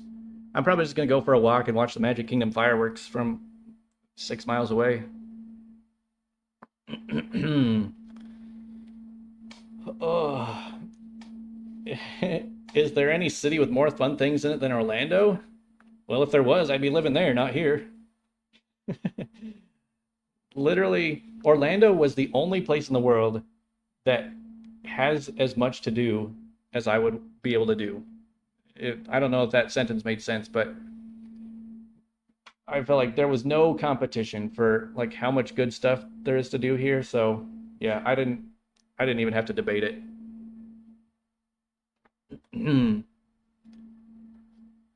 uh, what would I visit outside America? Six Flags Qiddiya. Never knew I did other live streams. Well, this is only my second ever live stream. I did one like a year ago, so you could go back and watch that one too. It's still on the channel.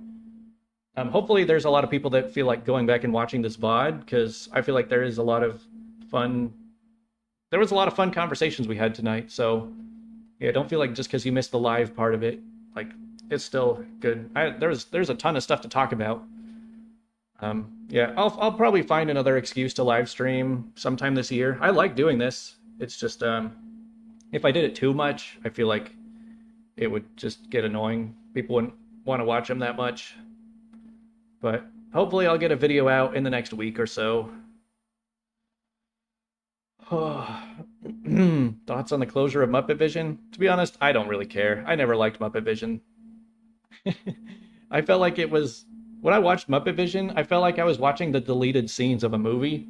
It was just a bunch of random scenes that were like had nothing to do with each other, and they were all just playing off of like the ooh, it's 3D. So I'm just like, what is the point of the show? It's like I didn't care for it. Yeah, maybe I'll stream like once a month, maybe once every month or two, but it's been hard for me to find time to stream because I just go out every single night. Like I didn't go to a park today because I was doing this instead. This is normally the time where I'm out in a park, so you know, the reason I over the past 2 weeks I'm like, oh, I should do it tonight, but then I kept getting invited to plans and just kept going out every single night. So finally, I'm like, all right, we're getting it done today. But yeah. Am I drunk? I have never been drunk. I'm just a little bit tired. My voice is starting to go a little bit because I've been streaming for 3 hours. But I feel like I'm pretty decent at just like talking, like just nonstop talking. That's the hardest part about streaming is that you can't just stay silent, even if you're trying to read the chat. That's the hardest part about keeping up with reading while talking about something else. Uh, uh. All right, well, we made it to 10 o'clock. I'm gonna go, yeah, finished off with the Hulk. Yeah, I'll see you guys later. I hope you guys join the Discord, follow my Instagram, and just keep watching YouTube. Uh, yeah, it's a fun life out here, so maybe prepare more questions for the next time I come around. But all right, I am ending the stream now. So have a good night, guys. I will